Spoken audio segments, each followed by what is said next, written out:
Hello there, and welcome to Science for Sleep, where curiosity settles in beside you, the lights dip a little softer, and the vastness of the universe gently folds into something you can hold in your thoughts without effort.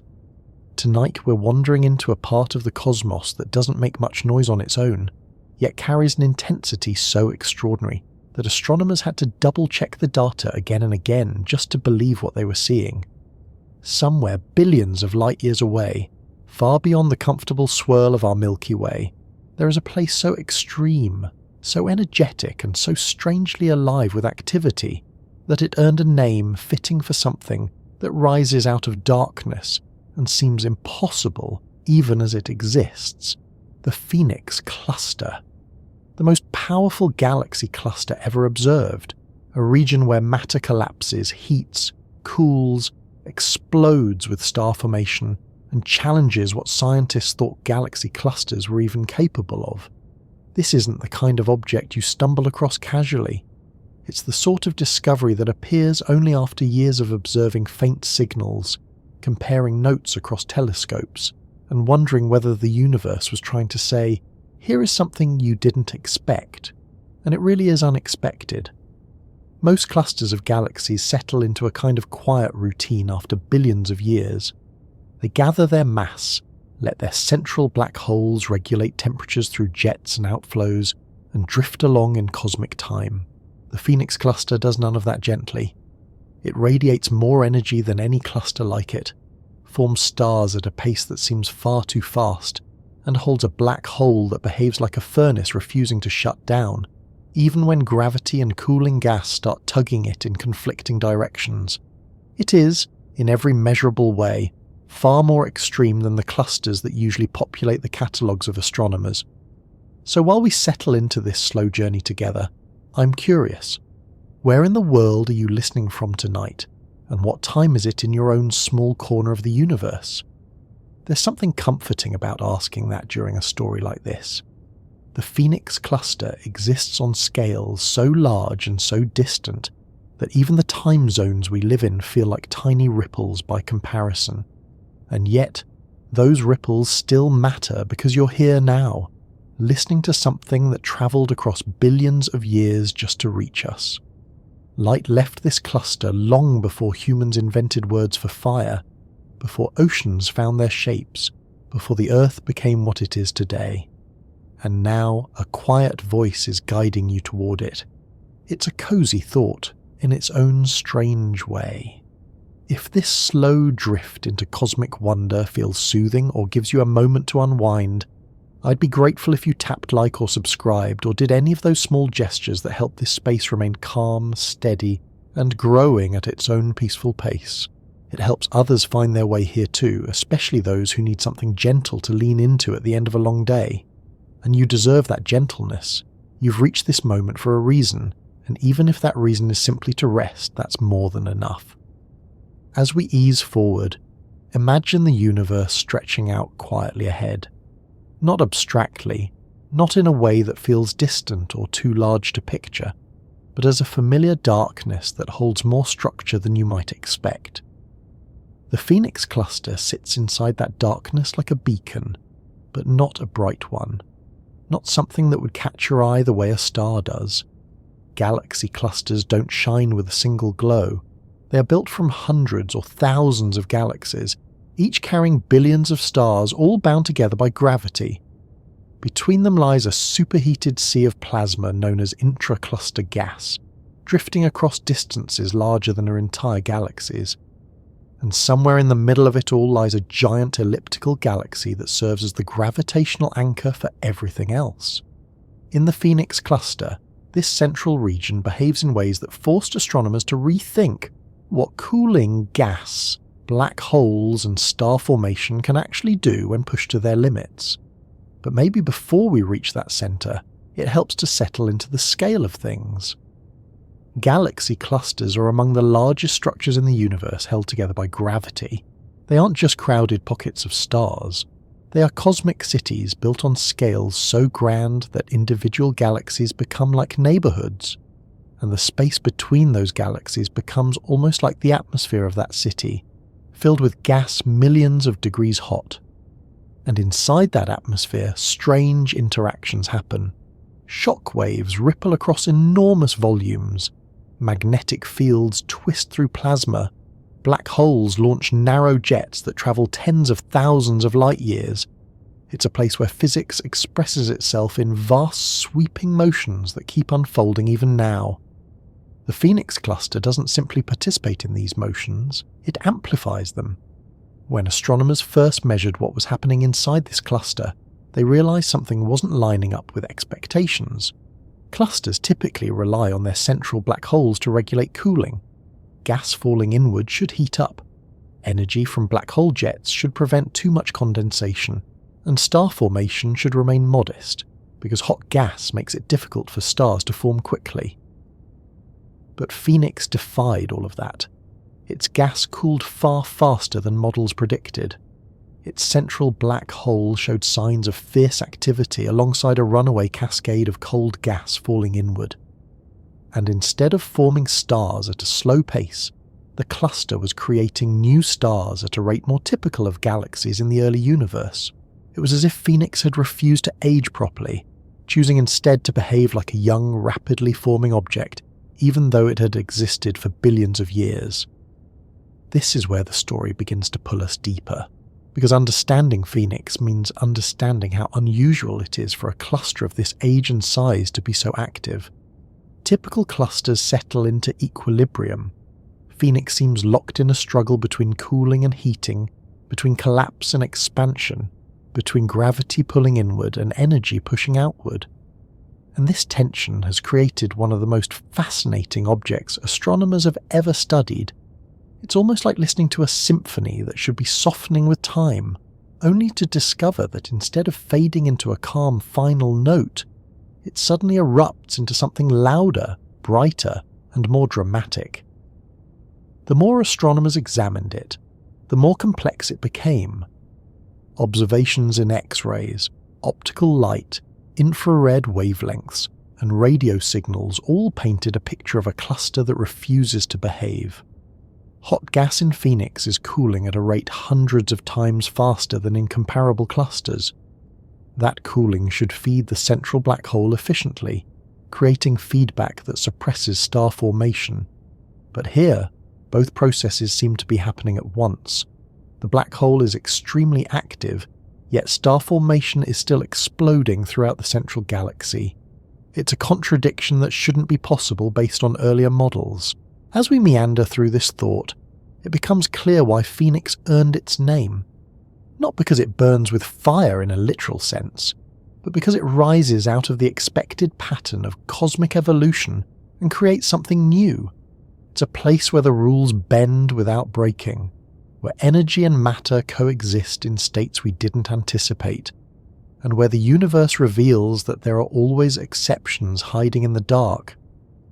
This journey is meant to move slowly, the way one might walk through a museum late at night, pausing at each display not because someone tells you to, but because the scene invites you to linger. The Phoenix cluster invites that same patient wandering.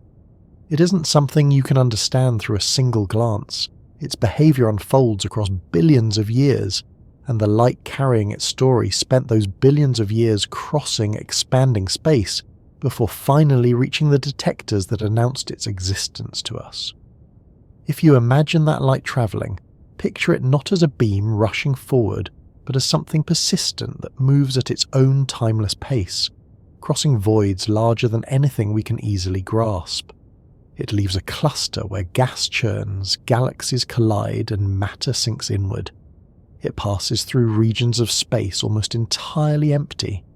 It glides between filaments of dark matter that trace the large-scale structure of the universe, and eventually it arrives here, where you're listening, relaxed, perhaps ready to drift just a little, letting the story settle comfortably into the background of your evening. It's strange how often the universe introduces something that forces scientists to pause, tilt their heads slightly, and reconsider ideas that once seemed firm. The Phoenix cluster became one of those moments almost immediately after its discovery. What stood out wasn't any one measurement, but the combination of them, piling on top of each other until the overall picture began to look less like a familiar galaxy cluster and more like something that had slipped through the cracks of what astronomers thought clusters were allowed to do. To understand why it earned the quiet reputation of being a cluster that shouldn't exist, you have to picture what a cluster normally becomes after billions of years of cosmic evolution.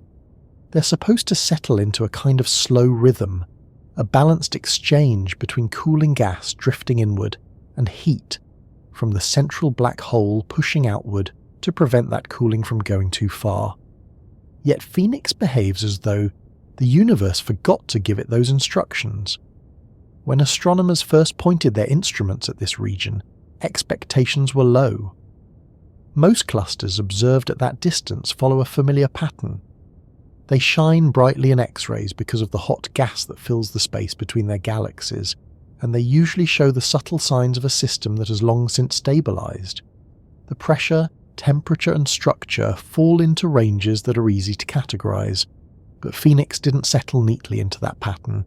It radiated so intensely in X-rays that researchers initially wondered whether a calibration error had crept into the data. It looked far too luminous for a cluster at its age and distance. When they checked again, and then again using different telescopes, the brightness persisted. It wasn't a glitch, it was real. And that was only the beginning. The intensity of that X-ray emission told astronomers something important and unexpected. It meant the gas inside the cluster was cooling at a breathtaking rate. In most clusters, the central black hole regulates that cooling by blasting out energy and pulses or jets that keep the gas warm enough to prevent it from condensing too quickly. Without that heating, the gas would flow inward and feed bursts of star formation. But in Phoenix, the cooling was too strong, almost as if the gas had slipped out of the black hole's control. It was cooling hundreds of times faster than expected, and that alone indicated that something unusual was happening. But cooling gas wouldn't be enough to earn Phoenix its reputation. Clusters have been seen cooling rapidly before. The key difference here was what that cooling was leading to. Deep within the cluster sits a central galaxy so large that it would make our Milky Way look like a modest neighbourhood in comparison. In most clusters, these central galaxies grow slowly over time. They accrete gas, merge with smaller galaxies, and occasionally form stars, but rarely at a pace that draws attention. Phoenix broke that expectation completely. Its central galaxy was forming stars at a rate far higher than almost any galaxy in the nearby universe. It wasn't a small spike, it was a runaway production line.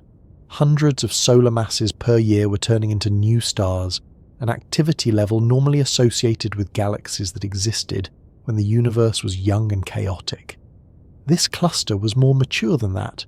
It should have been calm, and yet it was behaving like it had just stepped out of the early universe. The contradiction became sharper when astronomers examined the central black hole. In a system with such intense cooling, they expected a dormant or weak black hole. Instead, they found one aggressively consuming material and blasting out energy. That should have stopped the star formation entirely. These feedback cycles are usually efficient enough to prevent both processes from happening simultaneously. But here they were, side by side.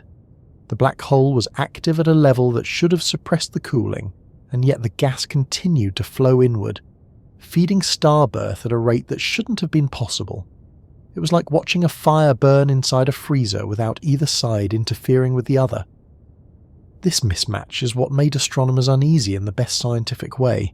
It hinted at gaps in the understanding of how black holes regulate galaxy clusters. If a cluster could slip into a mode like this, what did that mean for the standard models? Were there other clusters behaving similarly that hadn't been noticed yet? Or was Phoenix a rare outlier, a cosmic accident of timing, mass and environmental conditions that produced a brief but dramatic phase of activity? The more data poured in, the more Phoenix looked like it inhabited a strange intersection between multiple states of cluster evolution. It was as if all the normal rules had aligned in ways that allowed cooling, black hole heating, and star formation to coexist at intensities usually seen only during completely different eras of cosmic history. Explaining why Phoenix ended up this way requires stepping back for a moment and considering how these systems typically evolve. When gas cools and flows toward the centre of a cluster, it should trigger increased accretion onto the black hole. The black hole, growing more active, should heat the gas and halt the cooling. It's a feedback loop, a cosmic thermostat that prevents runaway star formation. But for Phoenix to behave as it does, the thermostat would have to be malfunctioning. Not broken entirely, but out of sync, reacting too slowly, or not strongly enough to keep up with the rate of cooling. For reasons still not fully understood, the black hole's outbursts weren't counteracting the gas effectively. The imbalance allowed gas to condense and form stars at a pace that belonged to a different time in the universe's history. Even more surprising was the sheer mass of the cluster. With a mass roughly a quadrillion times that of the Sun, Phoenix belongs to the most massive structures the universe can assemble through gravity. Larger clusters usually show signs of having settled into equilibrium. Gravity keeps the structure together. Heating and cooling stabilize. The galaxies inside drift calmly. But Phoenix looked like it had refused that steadying process entirely. Instead, it seemed locked in a phase that should have ended long ago. Its energy output, star formation and cooling resembled the early universe, not a cluster billions of years old. One possibility considered early on was that Phoenix might have undergone a recent merger. When galaxy clusters collide, the gas inside them can be shock-heated, rearranged or destabilized. Such collisions are among the most energetic events in the universe, capable of generating turbulence that disrupts normal feedback processes. But the data didn't support a recent massive merger. The cluster's structure appeared surprisingly relaxed, meaning its mass distribution was smooth and symmetric. In short, nothing catastrophic seemed to have happened recently enough to explain the dramatic behaviour. Another idea explored was that Phoenix might be sitting in an unusually dense region of the cosmic web, the large-scale structure of dark matter that shapes the universe. If more material than usual were flowing into the cluster along filaments of dark matter, perhaps that could supply enough gas to fuel both star formation and the black hole simultaneously.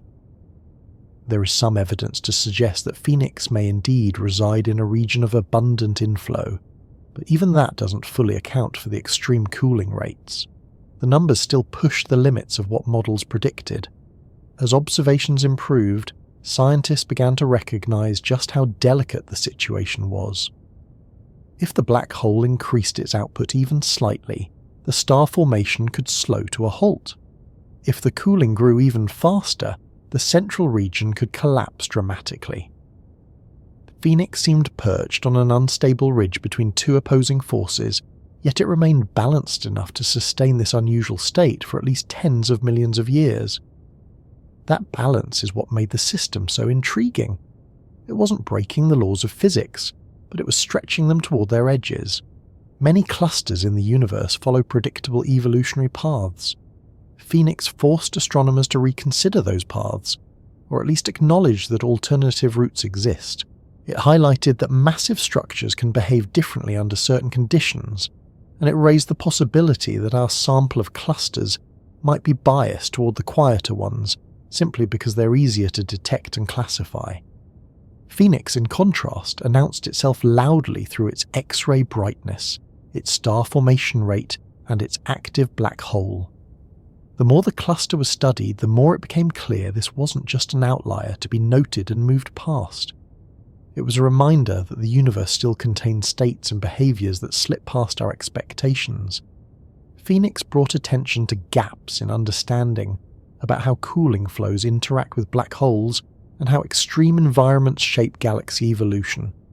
It pushed astronomers to revisit older models and consider scenarios that seemed unlikely until data forced them back onto the table. This slow unravelling of assumptions is part of why Phoenix has earned such a lasting place in discussions about cosmic evolution. Not because it breaks the rules, but because it exposes how flexible those rules must be to account for the variety of structures the universe creates. Phoenix isn't impossible, it's simply uncommon, a demonstration that reality doesn't always cluster around averages. This object will keep revealing how deeply cooling gas, feedback cycles, and gravitational structure influence one another. Its unusual behavior isn't just a curiosity, it's a sign that the universe still has surprises waiting in regions where we least expect them. When astronomers study a galaxy cluster like this one, they're not looking at a single object, but at a dense city of galaxies surrounded by enormous quantities of hot gas. The Phoenix cluster holds hundreds of galaxies, each one home to billions of stars, but out of everything inside it, the most striking feature isn't the starlight, it's the glow of the gas that lies between the galaxies, spreading across the cluster like an invisible atmosphere. This gas is so hot that it doesn't emit the kind of light our eyes can see. Instead, it shines powerfully in X-rays, a band of light that reveals temperatures reaching tens of millions of degrees. If you could somehow drift inside the cluster without being vaporized instantly, you wouldn't see fire, but you would find heat so intense that it becomes its own form of illumination. It is in that harsh environment that Phoenix's unusual behavior begins to make sense. Clusters typically contain this hot plasma, because as matter falls inward under gravity, it becomes compressed, heated, and stirred by turbulence. Over time, these processes produce an environment more extreme than anything found inside most galaxies. The Phoenix cluster amplifies this to an extraordinary degree. Its intracluster gas glows brighter than almost any other cluster we've observed, announcing not only its temperature but its density. Bright X-ray emission means the gas is thick enough and hot enough to radiate immense energy. This also means the gas should be losing that energy rapidly. As it cools, it should fall toward the center of the cluster, where it can feed new stars or sink into the black hole. But the scale of cooling in Phoenix isn't modest. It is immense, rapid, and unbalanced in a way that continues to puzzle researchers. To picture the environment properly, imagine an expanse of space so large that a beam of light would take millions of years to cross it. Inside that expanse, galaxies drift like embers suspended in a vast, invisible medium. Each galaxy is surrounded by halos of dark matter and trails of gas. They move slowly relative to the cluster itself, but over time they collide, merge, and reshape one another. Although these galaxies each contain stars, planets, and perhaps environments far more familiar to the imagination, the Phoenix cluster behaves as if those stars are secondary background features. The real story happens in the gas around them, where temperatures are so extreme that atoms don't stay intact. Electrons fly free, nuclei move violently, and the energy radiates outward in a constant cascade of high-energy photons. This environment forms partly because of the cluster's enormous mass. The stronger the gravitational pull, the more gas falls inward, and the hotter it becomes under compression. Phoenix is one of the most massive clusters ever measured, which means it should have an atmosphere of hot gas, but not quite one as luminous as what was discovered. The brightness is so high that when scientists first measured it, they assumed the system must be undergoing an unusual event, perhaps an interaction or shock wave that temporarily elevated the temperature. As more observations accumulated, though, the luminosity remained consistent. This wasn't a short-lived spike, it was the steady state of the cluster, and that meant something deeper was happening. The heart of this hot gas is especially important because it shapes the behavior of the galaxies inside. In Phoenix, the gas cools at rates that challenge the ability of the central black hole to counteract it. Normally, this black hole would launch enough energy into the surrounding medium to keep the gas from condensing. In Phoenix, the gas behaves like a furnace that refuses to stay stable, no matter how much energy is injected into it. This runaway cooling feeds an intense condensation of cold gas near the center. That gas, in turn, fuels new star formation, while also providing material for the black hole to consume. Yet the black hole doesn't slow things down as effectively as it should. It's as if the furnace keeps burning even while someone is continuously opening vents to let heat escape. To really understand why this is unusual, it helps to look at how clusters age. When a cluster forms, the gas is hot and turbulent.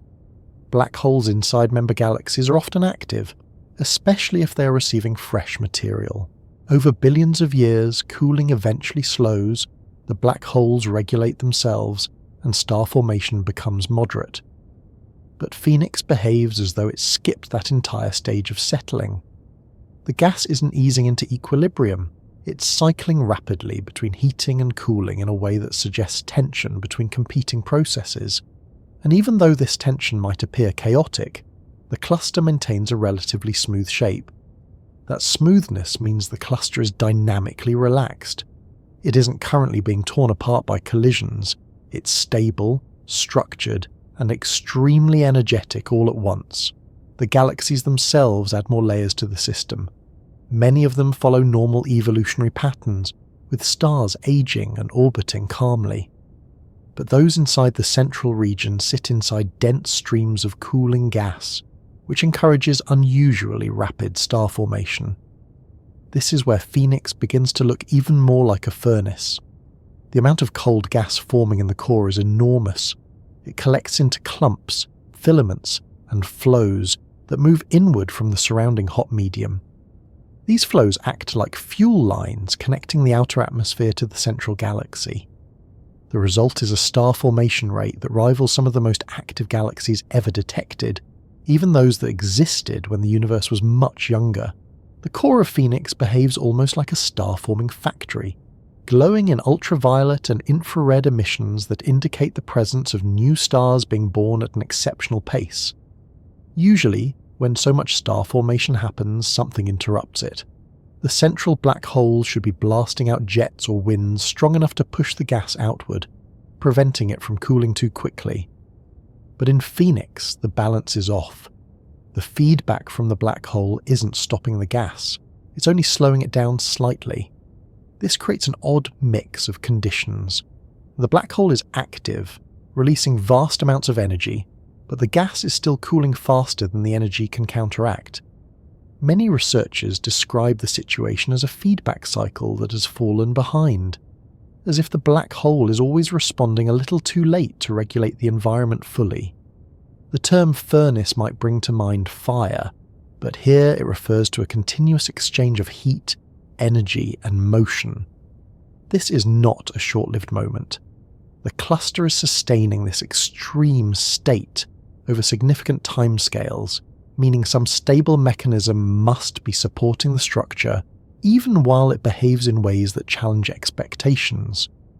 When scientists examine the spatial distribution of the gas using X-ray instruments, they see smooth gradients rather than jagged disruptions. This smoothness helps rule out recent violent interactions. It points instead to processes occurring internally, driven by cooling flows and central activity rather than external collisions. Another fascinating part of the cluster's behaviour is the interaction between galaxies passing through the dense medium. As galaxies move within the intracluster gas, they experience something called ram pressure stripping.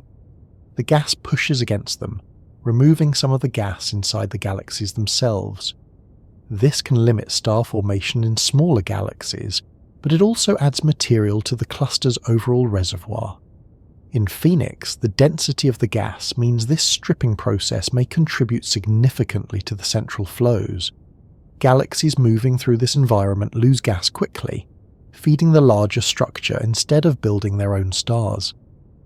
This kind of recycling process makes Phoenix even more efficient at gathering material in the center, adding to the already rapid rate of condensation. Instruments such as the Chandra X-ray Observatory and various infrared telescopes have allowed scientists to map the distribution of the gas and star-forming regions. These maps show a cluster that appears calm in shape, but extremely active in function. If it were possible to freeze the cluster in place and view all wavelengths at once, the image would show an enormous cloud of hot plasma surrounding a dense, bright central area blossoming with new stars. Throughout this structure, galaxies drift, some trailing remnants of their gas like long faint wakes in a cosmic ocean. Because the cluster exists so far away, the light we receive now shows the cluster as it was billions of years ago. This distance makes its current state even more surprising. At that time in cosmic history, clusters were becoming more organised, moving away from the rapid evolution of the early universe. Most clusters of the same age show the signs of systems approaching equilibrium. Phoenix, however, looks like it accelerated into a level of activity that contradicts the pattern seen elsewhere. It gives scientists a rare opportunity to see a cluster behaving as though it were caught between two ages, old enough to be mature, young enough to act like it's still in the middle of its formative period. One of the ongoing questions is whether Phoenix will eventually settle down into a quieter state, or if it represents a type of cluster that remains active for longer periods. If the black hole eventually increases its energy output enough to halt the cooling, the star formation will slow and the gas will stabilize. But if the cooling continues to outpace the feedback, the central galaxy could grow far larger than typical central cluster galaxies. These possibilities offer different predictions about how massive structures evolve over time, making Phoenix not just unusual but potentially important for understanding cosmic evolution at the larger scales. What makes this environment even more intriguing is that the apparent calmness in shape masks a tremendous internal struggle between gravity, heat, and cooling. The enormous mass of the cluster pulls matter inward relentlessly. The gas, heated by compression and black hole activity, pushes back through radiation and expansion. Cooling creates another force, drawing gas inward again. These competing motions create cycles that shape the life of the cluster. In Phoenix, those cycles are out of balance in unusual ways, causing the cluster to radiate with more energy, form more stars, and sustain hotter gas than typical systems of its age. Studying this system brings scientists closer to understanding how feedback mechanisms function when pushed beyond their normal ranges. Phoenix demonstrates that massive structures can behave in unexpected ways when small imbalances accumulate over time. It also hints that the universe may contain more clusters in similar states, waiting to be found with more sensitive instruments. Until then, Phoenix stands as an example of a system whose internal workings defy assumptions, maintaining a level of activity that shouldn't be possible under the standard balance between heating and cooling. This ongoing tension fills the cluster with features that set it apart from anything else observed at similar scales. With so much happening at once, from the rapid condensation of cold gas to the continuous output of energy from the central black hole, Phoenix remains a place where the relationship between galaxies and their environment becomes unmistakably clear. It shows that clusters are not simply gatherings of galaxies, but dynamic environments shaped by vast exchanges of mass and energy. At the core of the Phoenix cluster sits an enormous galaxy that serves as the anchor for everything happening around it. This central object is often referred to as Phoenix A, a galaxy so massive and influential that the rest of the cluster's structure effectively organises itself around its presence. In clusters like these, the central galaxy usually grows slowly and steadily over time, becoming a dense, smooth sphere of older stars with only modest activity. But Phoenix A is not following that familiar evolutionary path. Instead, it is behaving like a system under constant pressure, drawing in material, forming stars at an unusual pace, and interacting with a black hole powerful enough to reshape the cluster's environment. To understand why Phoenix is so unusual, it's necessary to look directly at Phoenix A and the complex interplay between gravity, gas, and energy surrounding it.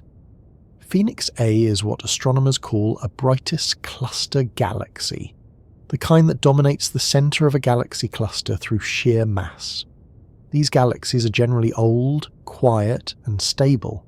They hold vast quantities of stars but little in the way of cold gas, because their environments usually heat and disperse such material long before it reaches the galaxy's inner regions. Yet in Phoenix A, that expectation doesn't hold. The galaxy is drowning in cold gas that continuously condenses from the surrounding hot atmosphere. Streams of material fall toward its centre, collecting into dense regions where new stars form at a rate that is among the fastest ever seen in a galaxy of this type.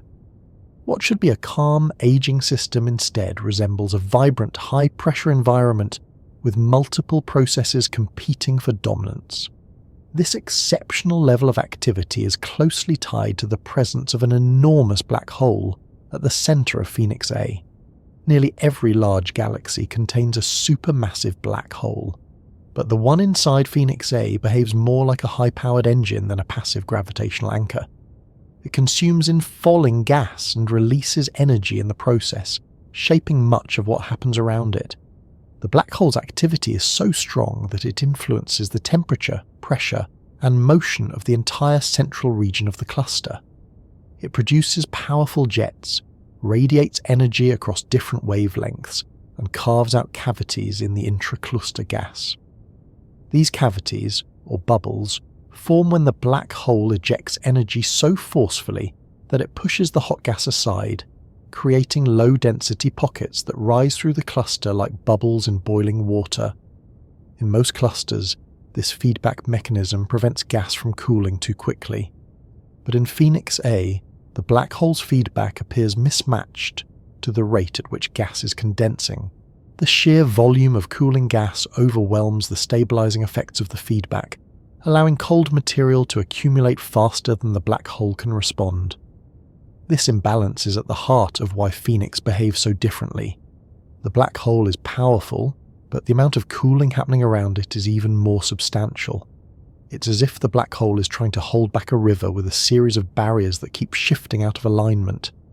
Every time it pushes back, more gas slips through.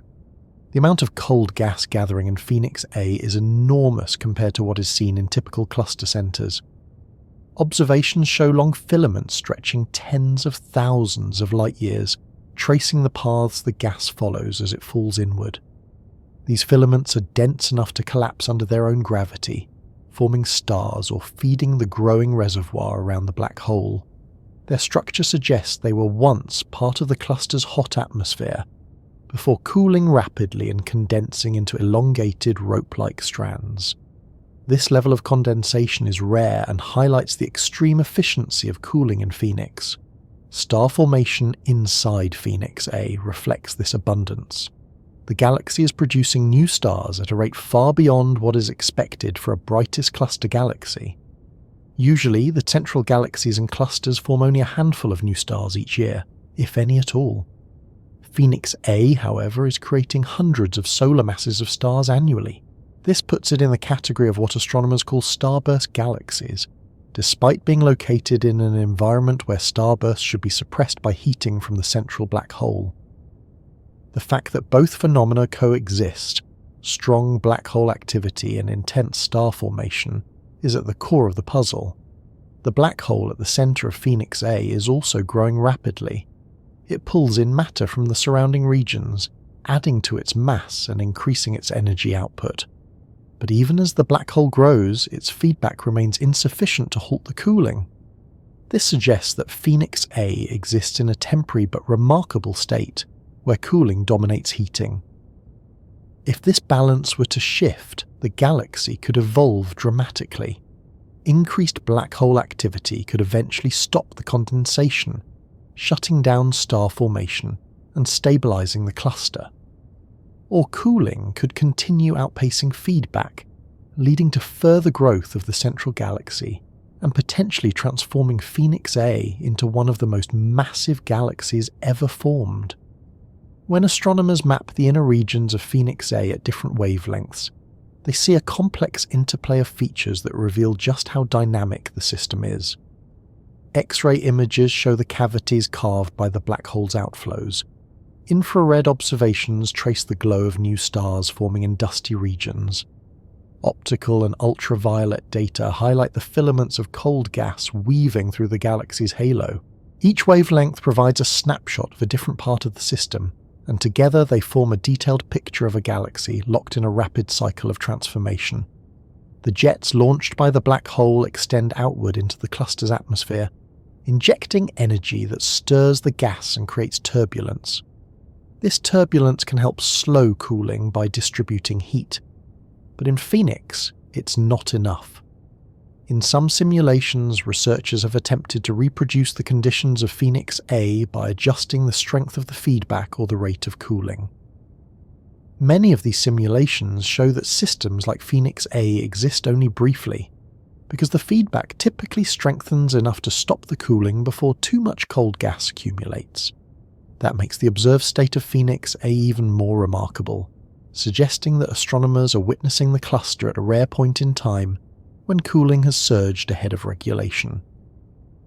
The mass of Phoenix A adds more context to its unusual behaviour. Brightest cluster galaxies often contain several trillion solar masses of material. Phoenix A is already near the top of that range, and could become significantly more massive if its current rate of growth continues. The starburst alone is adding mass much faster than usual.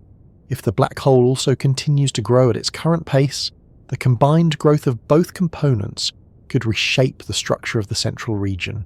Some researchers argue that Phoenix A might represent a stage in the evolution of the most massive galaxies that was previously unrecognized because it occurs so quickly and infrequently. Another component of Phoenix A's behavior lies in how the gas interacts with the black hole's jets. The jets not only carve cavities, but also lift gas from the central regions, drawing cold material upward and redistributing it. This uplift can stretch filaments into longer structures and may help explain why the cold gas appears in elongated forms rather than settling directly into the centre. If the jets were stronger or more focused, they might prevent the filaments from forming at all. But in Phoenix A, the jets appear to be working against unusually rapid cooling, allowing both processes to operate at high intensity. The cold gas forming stars inside Phoenix A is also interacting with dust, which absorbs some of the radiation and re-emits it at infrared wavelengths. This makes Phoenix A particularly bright in the infrared, one of the signals that first alerted astronomers to its unusual nature. The presence of dust in such a hot environment seems counterintuitive, because high temperatures should destroy dust grains. Yet the dust persists, indicating that cold gas is shielding it, or that new dust is forming as stars evolve and die within the galaxy. Both possibilities point to an environment rich in material that cycles through multiple stages, rather than remaining locked in a hot halo. The buildup of cold gas poses another challenge. If too much material accumulates around the black hole, it could trigger a dramatic increase in activity. Black holes can shift from quiet phases to powerful outbursts depending on how much mass they receive. If Phoenix A's black hole enters such a phase, it could reshape the cluster rapidly by releasing energy far beyond its current output. This potential future adds uncertainty to the long-term evolution of the system. Phoenix A may be in a transitional period leading to a far more stable future, or it may be headed toward an even more extreme state that pushes the limits of known feedback mechanisms. The surrounding galaxies also feel the influence of Phoenix A. As smaller galaxies move through the cluster, they lose their own gas due to the dense intracluster medium. This gas can feed into the overall reservoir that eventually condenses near Phoenix A. In this sense, Phoenix A acts not only as the central galaxy, but as the destination for much of the cluster's internal recycling. The more material the smaller galaxies lose, the more Phoenix A gains. Over time, this process can create an even larger disparity between the central galaxy and its neighbours, reinforcing the dominance of Phoenix A within the cluster. The spatial distribution of the cold gas within Phoenix A suggests that the system is not simply experiencing random condensation. Instead, the gas appears to follow paths shaped by the gravitational potential of the galaxy, the pressure gradients of the intracluster medium, and the influence of the black hole's outflows. These factors combine to produce the intricate network of filaments that define the central environment. Each filament represents a history of motion, cooling, and gravitational collapse extending over millions of years. This ongoing accumulation of cold gas and star formation inside Phoenix A paints a picture of a galaxy evolving rapidly under conditions that strain the limits of what astronomers have modelled. The unusual balance between cooling and feedback is at the heart of the cluster's behaviour. Without the black hole's activity, cooling would be even faster, and the system might collapse too quickly to sustain star formation. Without the cooling, the black hole would regulate the environment and halt the starburst entirely. Phoenix A sits between these extremes, maintaining an unusual and dynamic equilibrium. Understanding this galaxy brings researchers closer to answering larger questions about how massive galaxies grow and how black holes influence that growth. Phoenix A challenges the assumption that feedback always dominates over cooling in mature clusters. It suggests that under certain conditions, cooling can still surge ahead, even in environments where heating should be strong enough to suppress it. This raises the possibility that other clusters may have experienced similar phases in the past, but evolved out of them before astronomers were able to observe them. Phoenix A's unusual activity also informs theories about how the most massive galaxies in the universe reach their sizes. If episodes like this occur periodically, they could contribute significantly to the growth of central galaxies. The combination of rapid star formation, continuous cooling, and black hole activity creates a pathway for growth that differs from the slow, steady accumulation usually envisioned. As the light from Phoenix A reaches us after travelling billions of years across space, it brings with it the record of a moment in the galaxy's evolution that may not last. The system could change dramatically over the next few 100 million years as feedback strengthens or cooling slows. But for now, it remains an extraordinary example of what can happen when the usual balance between heating and cooling shifts. The environment surrounding Phoenix A is shaped by a process so dramatic and so persistent that it became one of the clearest signs something unusual was unfolding inside the Phoenix cluster. The hot gas filling the space between galaxies doesn't simply sit motionless, waiting for gravity to tug on it. It radiates energy constantly, and as it loses that energy, it cools. In most clusters, the cooling happens slowly enough that feedback from the central black hole easily keeps pace, but Phoenix refused to follow that familiar pattern. The gas cooled so fast and in such enormous quantities that it began to gather and flow inward in structures that looked more like rivers than drifting clouds. These rivers of cooling material funnel toward the centre, shaping nearly everything happening inside the cluster. Understanding why these cooling flows matter requires stepping back to think about how gas behaves in a galaxy cluster. The intracluster medium is heated to extraordinary temperatures by shocks, gravitational compression, and turbulent motions. At tens of millions of degrees, the gas glows brightly in X-rays, losing energy in the process. The rate of cooling depends on both temperature and density. Hotter gas cools slowly. Denser gas cools more efficiently. In Phoenix, the gas is not only extremely hot, but also unusually dense. That combination produces the extreme X-ray luminosity observed. It also means that the cooling rate is far beyond what astronomers expect for a cluster at this stage of cosmic history. When gas cools in such an environment, it loses pressure support. The surrounding hot atmosphere remains buoyant, but the cooling pockets sink toward the gravitational center, just as cold air sinks in a room. Instead of forming gentle flows, the gas in Phoenix appears to condense into elongated structures that fall inward with surprising coherence. These structures stretch across tens of thousands of light years, resembling streams drawn by gravity into the deepest part of the cluster. As they move inward, they pass through regions of differing pressure and density, which shape them further and stretch them into narrow rope-like forms. These inward flows form not because something is actively dragging the gas, but because gravity provides a natural downward slope. As the gas loses thermal energy, gravity dominates its motion. In Phoenix, the central potential well created by Phoenix A is so deep that the gas accelerates inward, creating steady currents of cold material heading directly toward the galaxy. This constant supply of fuel becomes the raw material for star formation, black hole feeding, and the intricate structures observed in the cluster's core.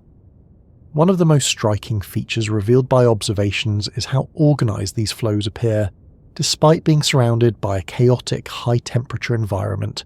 If the intracluster medium were turbulent enough, it might shred these structures before they could form.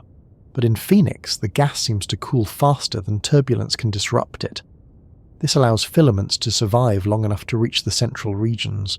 The stability of these filaments over such large distances suggests a delicate balance between external pressure, internal support from magnetic fields, and the steady guidance provided by gravity.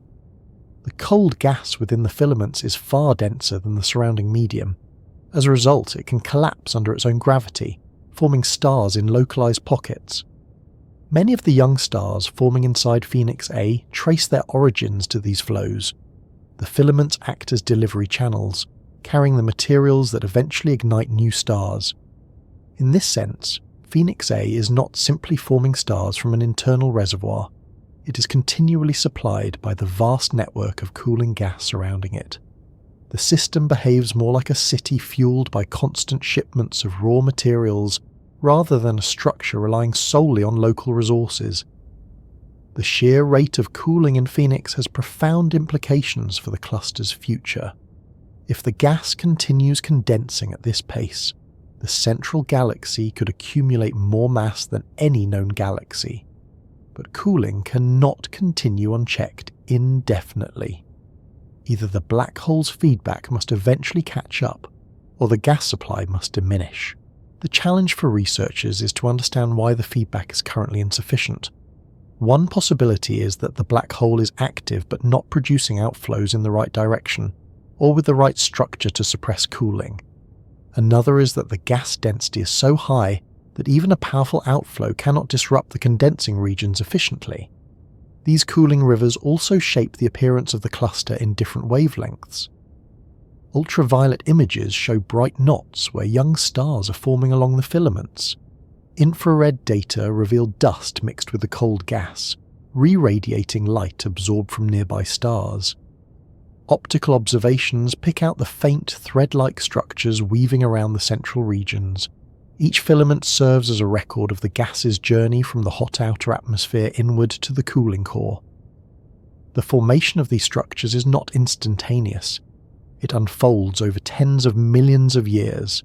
Gas cools gradually from temperatures of tens of millions of degrees down to levels where atoms can recombine and molecules can form. As the gas transitions through these stages, it emits radiation at different wavelengths. This allows scientists to trace the cooling process step by step. In Phoenix, the process is happening so quickly that large amounts of gas are moving through these stages at once, creating a layered record of cooling visible to modern observatories. Another factor contributing to the formation of these cooling flows is the enormous pressure of the intracluster medium. High pressure allows gas to condense more efficiently once cooling begins. In Phoenix, the pressure is among the highest measured in any cluster. This means that once cooling initiates, it accelerates rapidly. The result is a runaway cascade in which more and more gas loses energy, sinks inward, and joins the growing filaments. The cycle reinforces itself. Cooling increases density. Increased density accelerates cooling. Over time, the inward flows strengthen and become difficult to regulate through feedback alone.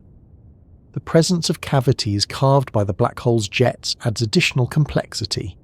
These cavities reduce the density of the surrounding gas in specific regions, potentially altering the paths the cooling gas takes.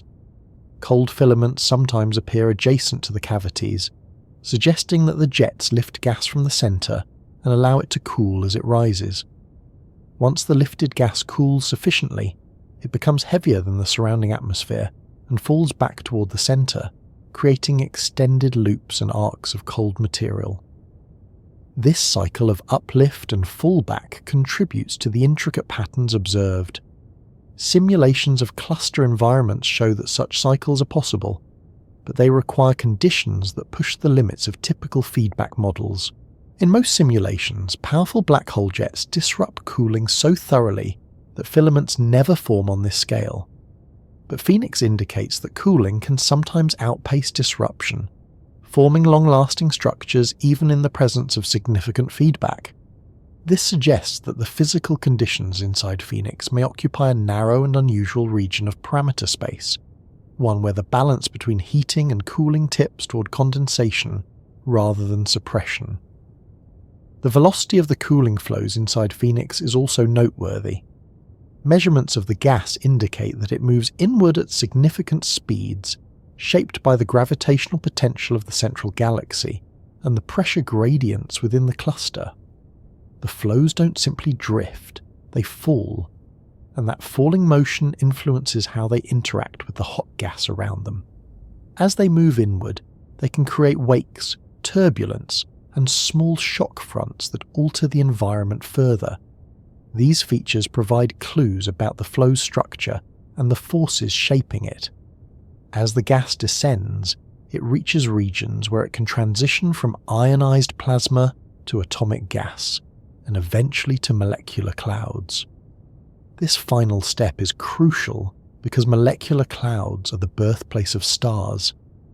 In Phoenix, the volume of gas making this transition is far greater than in typical clusters. This is the origin of the intense star formation in the central galaxy. The cooling flows are not merely adding mass, they are adding the specific kind of mass needed to create new stars. This transforms Phoenix A into a star-forming powerhouse, drawing on an external supply of material that continually replenishes the core. The structure of the filaments holds further clues about the cluster's internal dynamics. Some filaments appear straight and narrow, suggesting they are falling nearly directly along gravitational pathways. Others are curved, indicating they have been shaped by motions in the intra-cluster medium, by previous episodes of jet activity, or by local variations in pressure.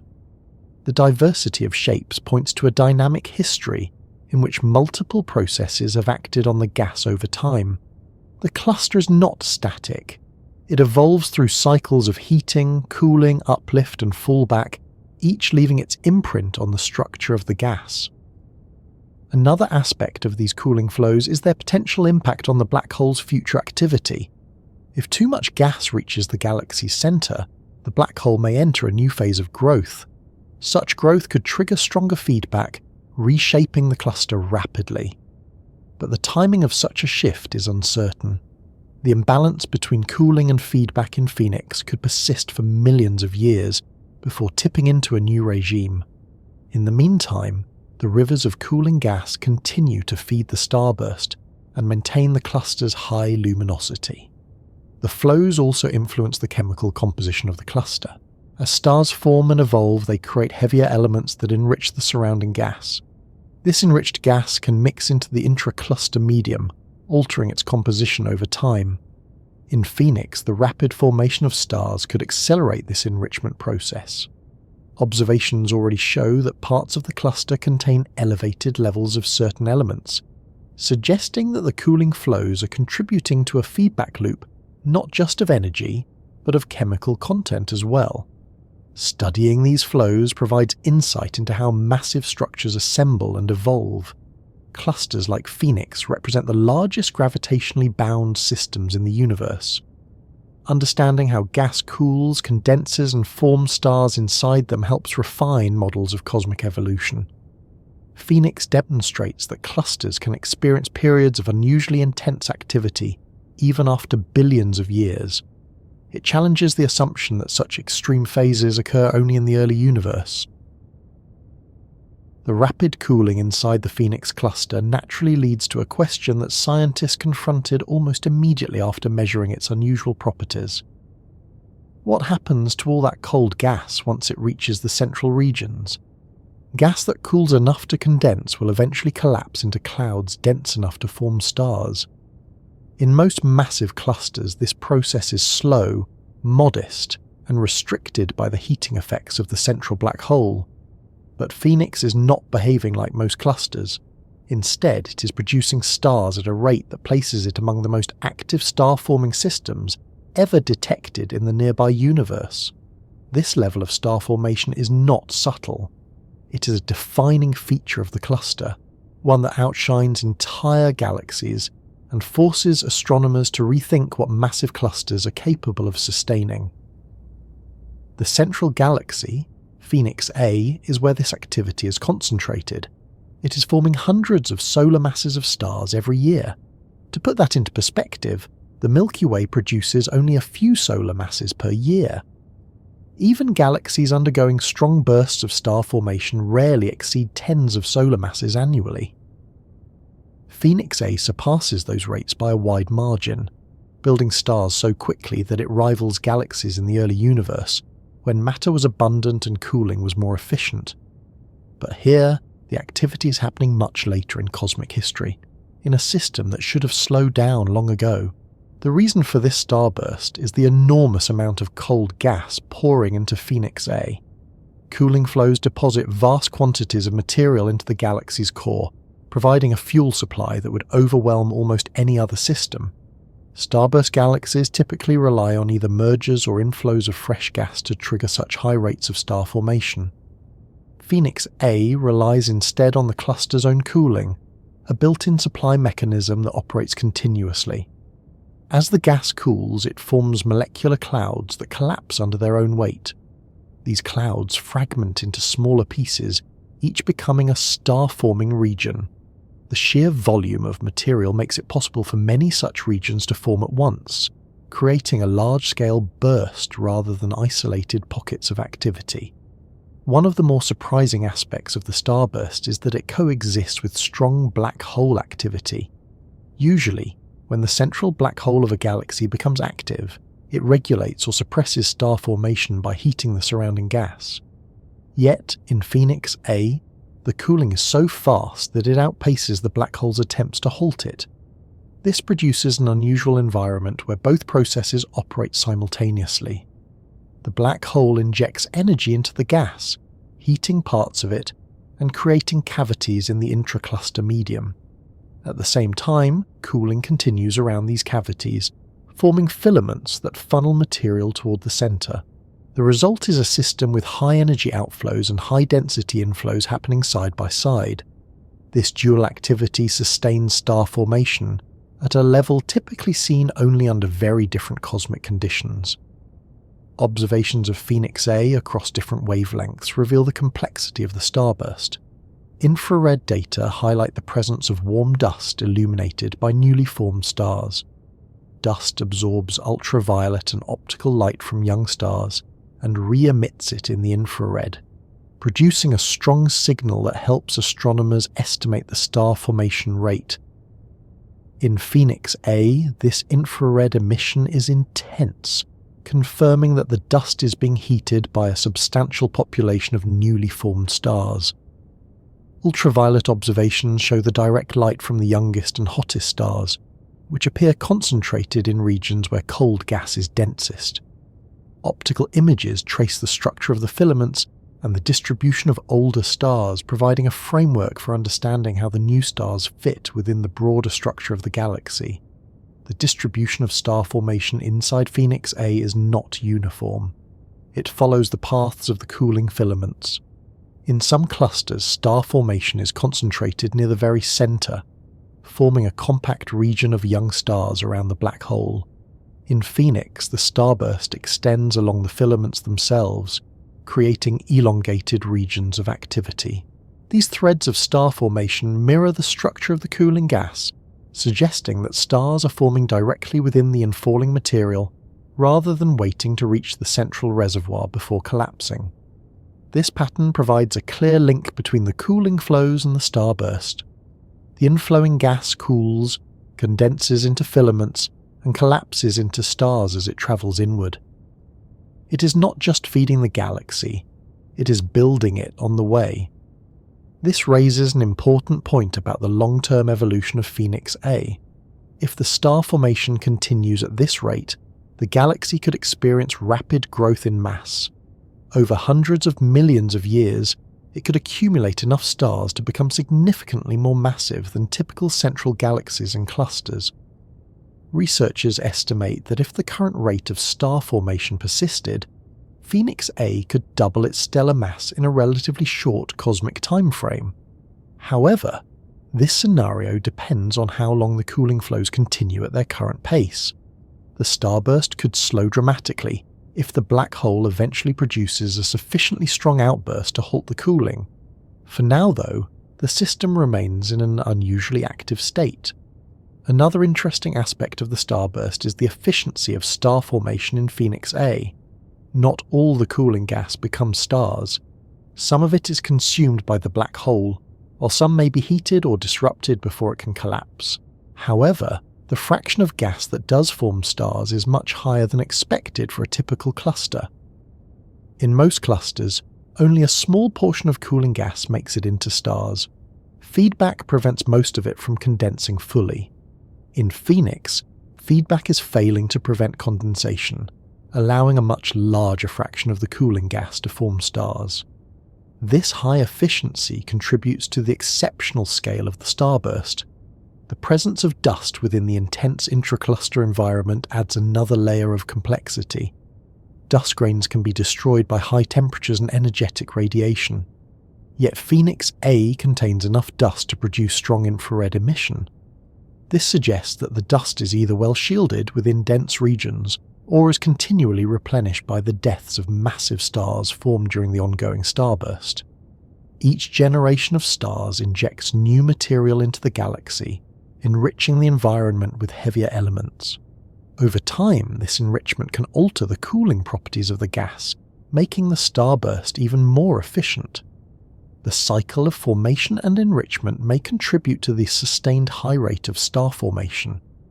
Another factor contributing to the intensity of the starburst is the cluster's enormous mass.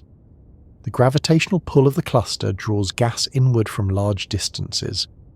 The deeper the potential well, the more strongly gas is pulled toward the center.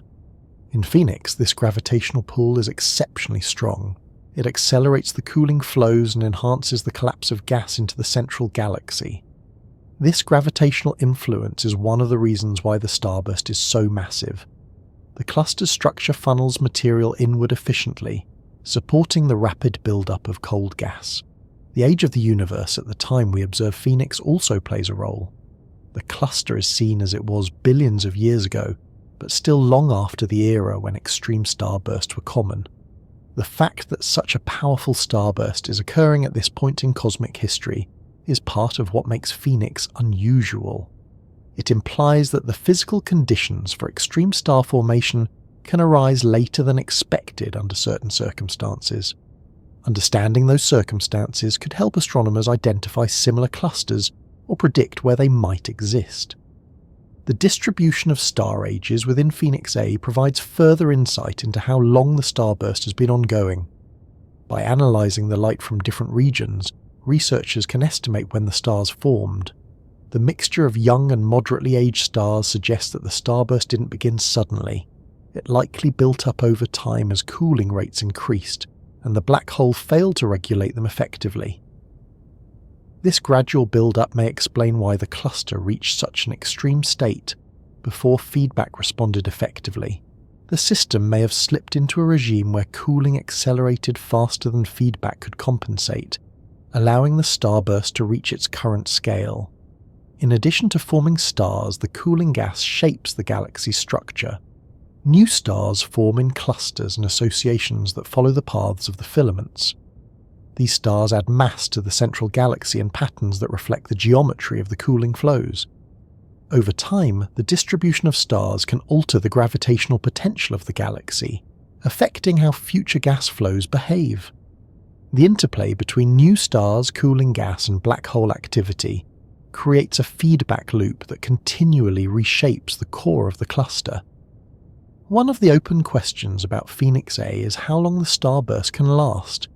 Starbursts in isolation often exhaust their gas supplies quickly, but Phoenix A is fed by a cluster-wide cooling flow that provides a steady stream of fresh material. The longevity of the starburst depends on how long the cooling rate remains high. If the cooling slows, the star formation will diminish. If feedback strengthens, the gas may be heated enough to halt the condensation. Alternatively, the cluster might continue in this extreme state for hundreds of millions of years. producing enough stars to push Phoenix A into a new category of massive galaxy. The significance of the starburst extends beyond Phoenix A itself. It challenges assumptions about how cluster cores evolve. For decades, astronomers believed that strong cooling flows were suppressed by feedback in nearly all clusters. Phoenix shows that the suppression is not always complete. Under certain conditions, cooling can proceed intensely even in mature clusters. This discovery forces a re-evaluation of models of galaxy and cluster evolution.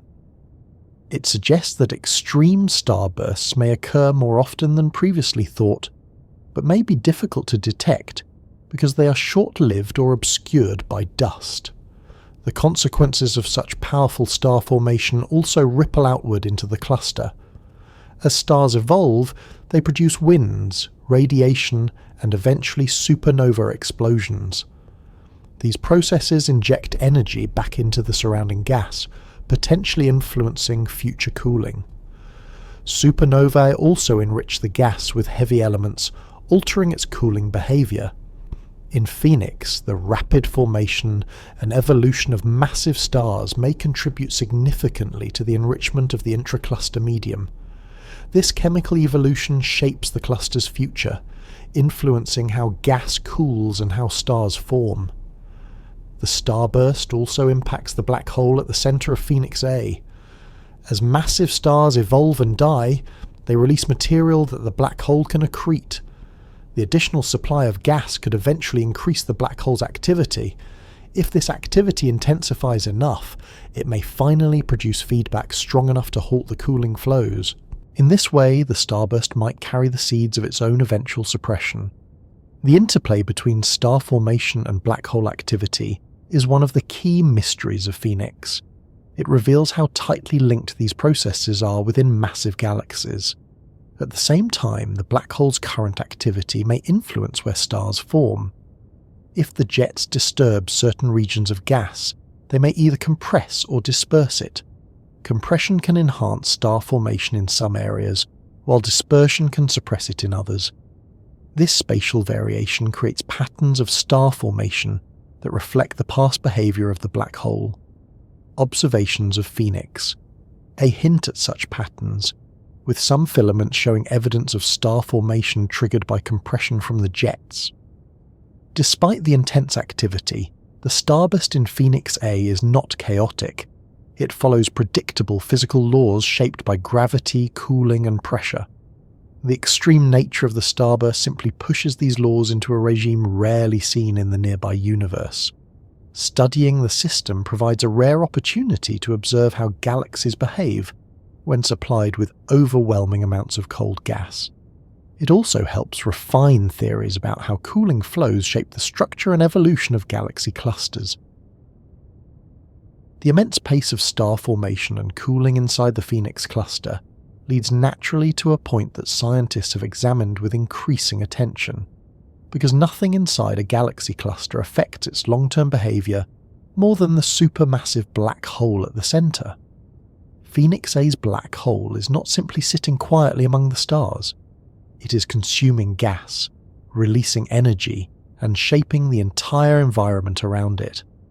Yet for all its power, it is not doing the job that most central black holes in massive clusters do. Instead of regulating the cooling and keeping the gas from condensing too quickly, it seems to be participating in a struggle it can't quite win. The result is an unusual cycle in which cooling and heating operate side by side, each pushing and pulling the system in different directions. This interaction, cooling gas falling inward, black hole outflows pushing outward, is one of the defining processes in galaxy cluster evolution. When the balance is stable, clusters settle into long periods of modest star formation and slow gas accumulation. When the balance tips, either more cooling or more heating takes over, shifting the cluster into a new state. Phoenix exists in a rare zone where cooling is strong enough to feed the black hole and form stars rapidly, yet the black hole is active enough to generate substantial feedback. This combination creates a feedback loop that is unusually intense and unusually ineffective at the same time. Understanding how this feedback cycle works begins with a black hole's hunger. Supermassive black holes grow when gas falls into the region, where gravity becomes overwhelming. As gas approaches the black hole, it heats up and emits large amounts of energy. This energy radiates outward, interacting with the surrounding medium. In Phoenix A, the black hole is accreting at a rate that places it among the more active central black holes found in clusters. It produces jets of relativistic particles that carve channels through the hot gas. These jets inflate cavities that rise through the intracluster medium. The cavities show up in X-ray images as dark regions surrounded by bright rims of displaced gas. In most clusters, these cavities and jets provide enough heating to prevent runaway cooling. When gas cools, it loses pressure and flows inward. But the black hole, triggered by this infalling gas, responds by injecting energy outward. That energy heats the gas, slowing or even halting the cooling process.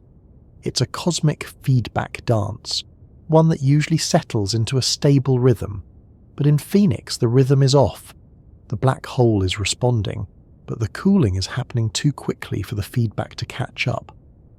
Instead of quenching the cooling, the black hole's energy seems to be reshaping and redirecting the flows without stopping them. One possible reason for this inefficiency is the structure of the outflows. Jets in galaxy clusters are not uniform.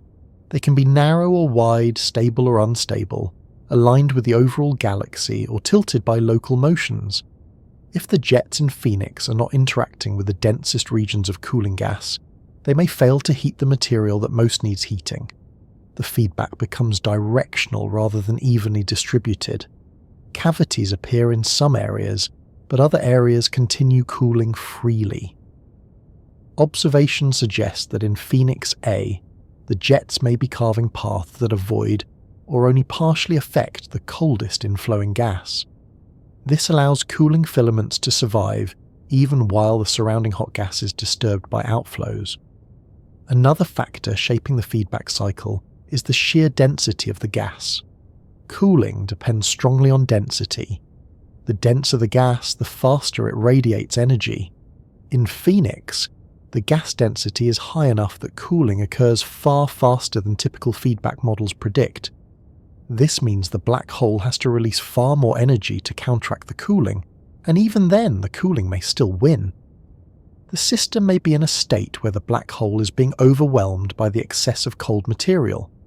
As gas continues to fall inward, the black hole grows larger, but even its growing power is not enough to re-establish balance. When scientists study the cavities formed by the black hole's activity, they find that the energy required to inflate them is significant. Yet even this significant energy is not sufficient to stop the cooling flows. In other clusters, similar cavities are often enough to stabilize the environment, but Phoenix seems to require far more energy than usual. It's not just that the cooling is fast, it's that the entire structure of the cluster favors condensation. With such high pressure, dense gas and deep gravitational well, even large bursts of energy appear to have limited long-term influence. These cavities do more than simply reflect the black hole's power. They also give insight into how the energy is being distributed. Observations show that the cavities in Phoenix A are located at various distances from the central galaxy. This suggests that multiple episodes of jet activity have occurred over time. Each episode sends out energy that creates a pair of cavities, which then rise buoyantly through the cluster atmosphere. The sizes and shapes of these cavities indicate that the feedback has been active for millions of years, but their placement and irregularity suggest a cycle that has not managed to catch up with the cooling. The outflows from the black hole also produce ripples in the intracluster medium. These ripples are small variations in pressure that propagate outward, carrying energy across large distances. In some clusters, these ripples are enough to offset cooling by delivering heat to regions that need it. In Phoenix, ripples have been detected, but they are not sufficient to reduce cooling rates significantly. They are present, but not dominant. This reinforces the idea that the black hole's feedback, although active, is underpowered relative to the cooling flows. Black hole activity also influences the distribution of metals in the cluster. Metals, in this context, refer to elements heavier than hydrogen and helium, produced by earlier generations of stars. These metals are mixed into the gas when stars die and eject material into the environment.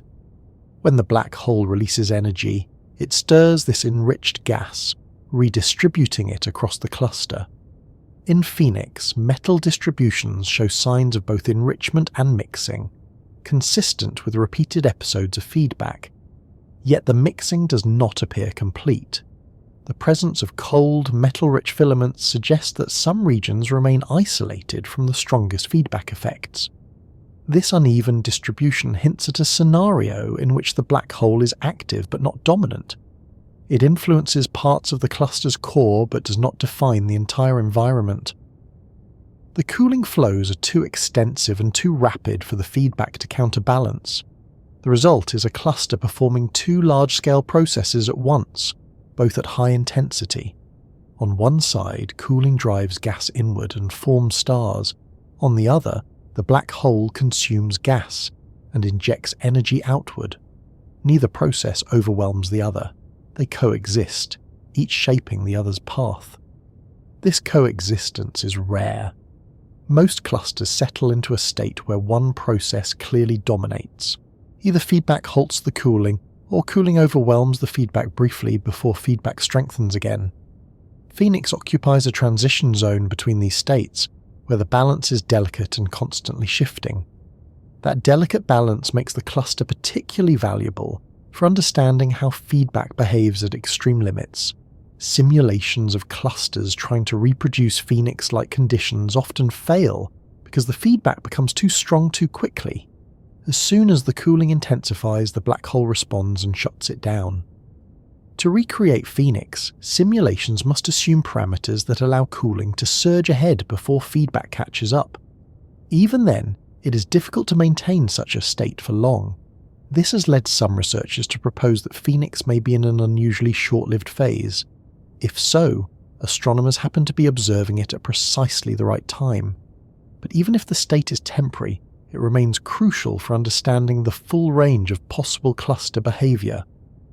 One possible explanation for Phoenix's imbalance lies in the geometry of the gas falling inward. If the cooling material is concentrated along specific pathways, such as the narrow filaments observed, the feedback may be heating regions that are less important for regulating cooling. Jets, by nature, drill into the gas along narrow channels. If the cooling flows do not align with those channels, the feedback misses its target. This mismatch between jet direction and filament location could explain why cooling continues without interruption. Another explanation involves the efficiency with which energy from the black hole couples to the gas. In some clusters, the injected energy is absorbed effectively, heating the gas and increasing its temperature. In Phoenix, some of the energy may be dissipating before it reaches the densest regions. Cavities and ripples release energy unevenly, and the gas may not be responding uniformly. This uneven response allows some regions to cool freely while others experience heating. Magnetic fields may also play a role. They can guide the motion of gas, support filaments, and influence how energy propagates through the cluster. In Phoenix, magnetic fields might be stabilizing the cold filaments, making them more resistant to disruption by hot outflows. If the magnetic fields are particularly strong or arranged in certain patterns, they could protect the cooling flows from feedback. The hunger of the black hole is another important factor. As cold gas reaches the center, it fuels the black hole, increasing its mass and energy output. But this increased output does not necessarily translate to stronger global feedback. Some energy may escape in ways that do not heat the gas efficiently. For example, if the jets become highly collimated, they may deliver energy to distant regions while leaving the central cooling gas unaffected. The black hole grows, but the cooling continues. This duality, growing black hole, growing starburst, creates a system that evolves rapidly. The galaxy gains mass through star formation, while the black hole gains mass through accretion. Over time, their combined growth could alter the entire cluster. If the black hole eventually reaches a point where its output becomes powerful enough to counteract cooling, the cluster could transition abruptly to a much quieter state. Such transitions have been proposed in other clusters, but Phoenix provides a rare opportunity to observe the conditions that might precede one. The energy output of a black hole can influence gas on scales far beyond the central galaxy. Outflows can travel tens or even hundreds of thousands of light-years, stirring the intra-cluster medium and redistributing heat. In Phoenix, the extent of this influence remains significant but insufficient. The cooling appears to outpace the heating across the cluster's core. This imbalance sets the stage for one of the most intense starbursts observed in a cluster environment. As this interplay continues, researchers study Phoenix to understand the full range of behaviours possible in massive galaxies. Most central black holes regulate their environments effectively. Phoenix shows what happens when regulation falters. It is not chaos. It is a new form of order, one that challenges assumptions and expands the known boundaries of how clusters evolve. The deeper astronomers looked into the Phoenix cluster, the more obvious it became that the system was stepping outside the boundaries that galaxy clusters normally stay within. Nothing about its behaviour fit neatly into the categories that decades of observations and simulations had built. Galaxy clusters, especially ones as massive and mature as Phoenix, are not supposed to radiate so intensely, or form so many stars, or allow gas to cool so rapidly, or sustain such large amounts of cold material in the presence of a powerful central black hole. Yet Phoenix continued to do all of these things at once, and with a level of consistency that suggested this was not a fleeting disturbance, but a genuine state of the cluster. Even for a universe full of complicated structures, Phoenix stood out as a place where the usual rules were not being followed. These rules weren't arbitrary. They were built on thousands of measurements across hundreds of clusters, forming a framework for how gas or gravity, black holes, and galaxies behave together. Taken as a whole, these systems display remarkably predictable patterns. The gas in a cluster radiates energy at rates tied closely to temperature and density. The central black hole responds to cooling by injecting energy back into the environment. Star formation remains modest because hot gas makes it difficult for cold clouds to survive long enough to collapse. The patterns repeat themselves across clusters of many sizes and ages. These observations gave scientists confidence that they understood the basic processes shaping cluster evolution. Phoenix disrupted that confidence by showing that the predicted balance between cooling and heating could fail in extreme ways. One of the earliest signs that Phoenix was different came from the ratio of cooling to heating measured near its centre. In most clusters, the cooling rate is heavily suppressed by black hole feedback, but Phoenix showed a cooling rate hundreds of times larger than expected. If the standard models were right, this cooling should have been almost entirely shut down. Instead, it dominated the cluster's core. This imbalance alone marked Phoenix as an outlier. But the consequences of this imbalance, the starburst, the filaments, the flood of cold gas, made it even clearer that the usual equilibrium had broken down. Another clue came from the luminosity of the cluster. Phoenix radiates more X-ray energy than nearly any other cluster ever observed. That luminosity is tied directly to the temperature and density of the gas. Such extreme luminosity implies gas that is both very hot and very dense, a combination that typically leads to rapid cooling. Yet rapid cooling in a massive cluster is supposed to be offset by black hole heating. Phoenix showed that the gas wasn't receiving enough heat to counteract the cooling. This raised a simple but profound question. Why wasn't the feedback working? To address that question, astronomers compared Phoenix with well-studied clusters where feedback works efficiently. In those systems, cavities inflated by jets redistribute energy into the gas. Sound waves propagate outward, spreading heat across large distances. Weak shocks provide additional heating by compressing and warming the gas. All of these mechanisms appear in Phoenix too, but none of them are matching the cooling rate. The evidence suggests that Phoenix's feedback is less effective not because the black hole is weak, but because the cooling is unusually strong. This situation is rare but not impossible, which means the physics is still correct but operating at extremes that models did not anticipate.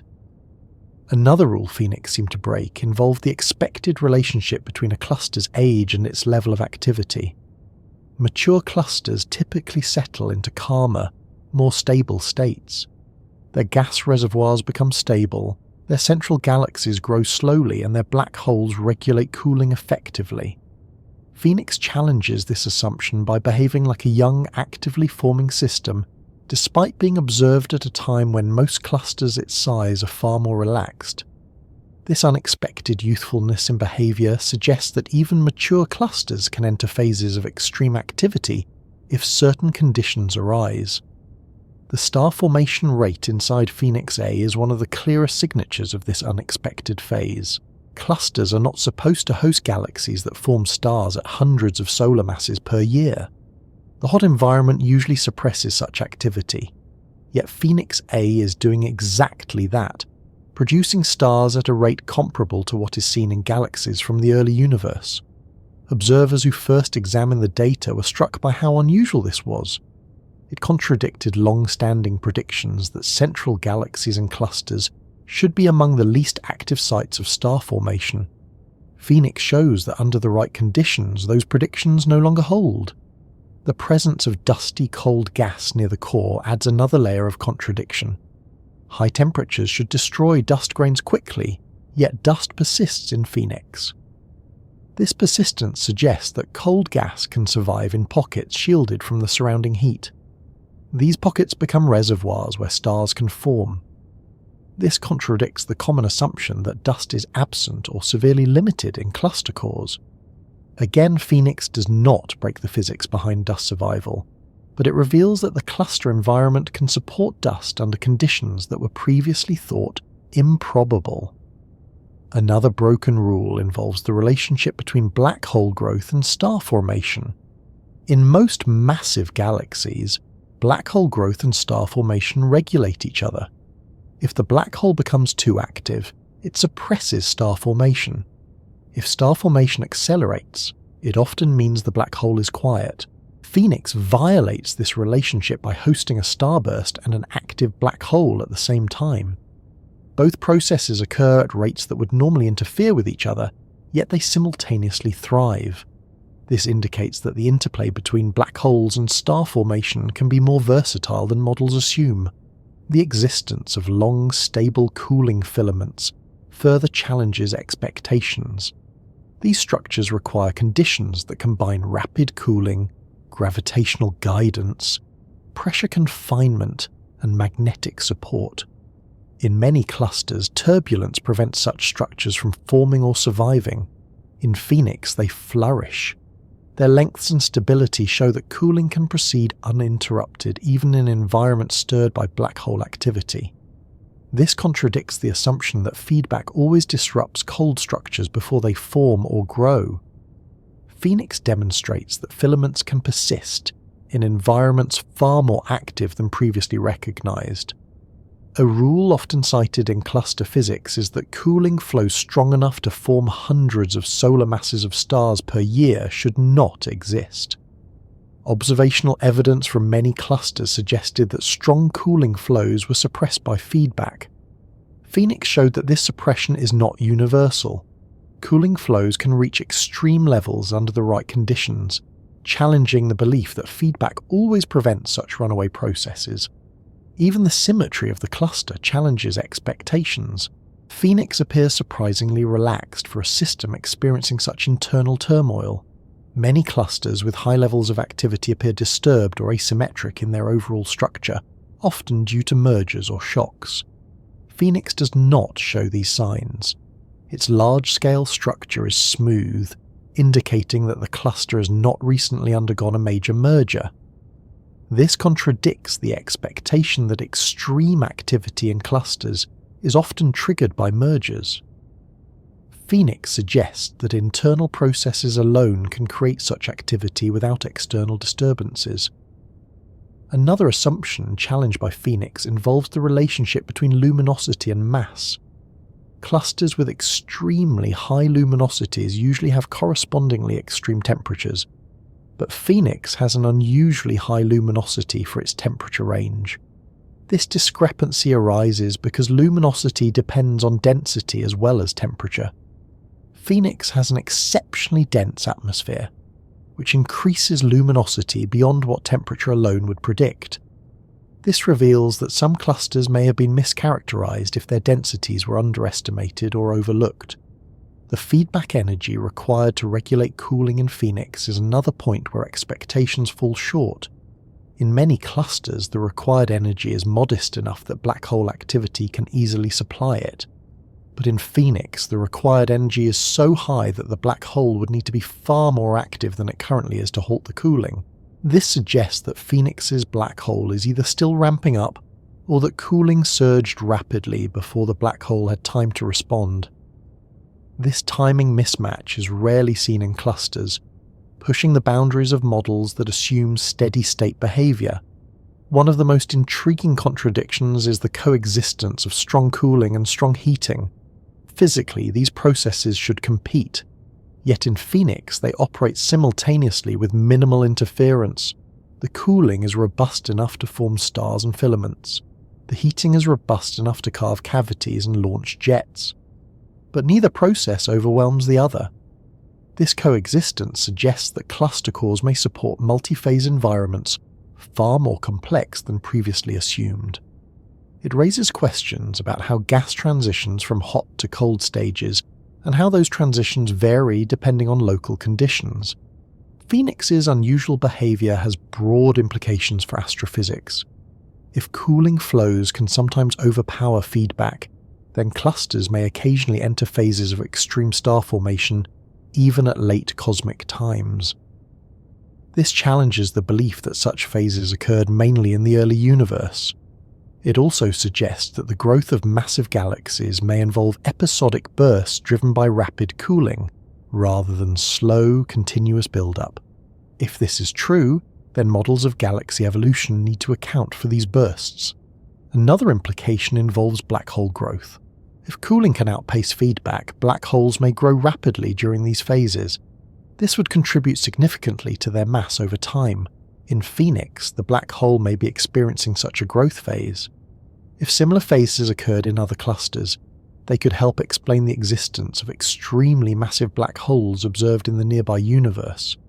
The way Phoenix breaks the rules is not by violating physics, but by demonstrating that the physical processes governing cluster evolution are more flexible and context-dependent than previously thought. Rules built on averages and typical behaviors can hide the edges of possibility. Phoenix resides on one of those edges, showing that clusters can operate in regimes where cooling dominates heating without destabilizing the entire system. This opens the door to new questions about how common such states are and how often clusters traverse them. The environment inside the Phoenix cluster is not silent, even though sound cannot travel through the vacuum of space. Its silence is only literal. Structurally, dynamically, and energetically, the cluster is filled with motion that behaves like a kind of quiet roar.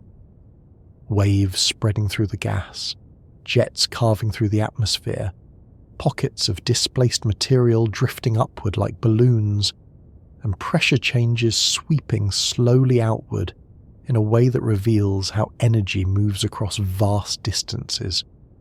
When astronomers call the intracluster medium active, they're talking about this constant low-frequency motion of matter responding to gravity, temperature changes, and the expanding effects of black hole feedback. Phoenix amplifies these motions to scales far beyond what most clusters display, and even though the overall shape of the cluster appears calm and relaxed, the fine details show a system constantly reshaping itself. To understand why these motions matter, it helps to picture what the intracluster medium actually is. It's not empty space, it's a massive reservoir of plasma, gas heated so intensely that electrons and protons no longer stay bound together. This plasma fills the cluster, surrounding every galaxy inside it, and makes up most of the visible matter in the system. In Phoenix, this plasma reaches temperatures far above 10 million degrees, which is why it emits such bright X-rays. The density of the gas increases as you move toward the center, and that density fuels rapid cooling. But even as the gas cools, it never cools uniformly. Pockets of hotter and cooler material drift, mix, and respond to the energy being injected by the central black hole. One of the clearest signatures of this energy injection comes in the form of jets. These jets originate near the black hole, where matter falling inward becomes compressed and heated until the magnetic fields twist into powerful structures that launch streams of high-energy particles outward. The jets in Phoenix A have carved large cavities into the intracluster medium. These cavities are areas where the gas has been pushed outward, leaving behind pockets of lower density. They appear in X-ray images as dark regions surrounded by bright rims. The rims indicate where the displaced gas has piled up, while the cavities themselves trace the paths of the jets. These cavities provide a record of the black hole's past activity. Each cavity represents an earlier outburst. The distance between the cavity and the central galaxy reveals how long ago that outburst occurred, because the cavity rises slowly through the gas like a bubble in water. By comparing cavities of different sizes and locations, scientists can reconstruct a timeline of the black hole's energetic events. In Phoenix, this timeline shows repeated episodes of feedback, sometimes powerful and sometimes modest, stretching across millions of years, but this repeated feedback still has not managed to halt the cooling flows. Instead, the cavities become part of a larger structure of motion inside the cluster. Surrounding these cavities are faint ripples, subtle variations in pressure that spread outward in concentric patterns. In some clusters, these ripples act as a heating mechanism. They carry energy away from the central region and distribute it across the intracluster medium. The energy they deliver helps offset cooling by raising the temperature slightly wherever they pass. In Phoenix, ripples are present, but the energy they carry is insufficient to counterbalance the intense cooling happening in the core. They reveal that feedback is active, but they also reveal the limits of what that feedback can achieve in such an extreme environment. The intracluster medium responds to these motions with slow oscillations, turbulence, and changes in density.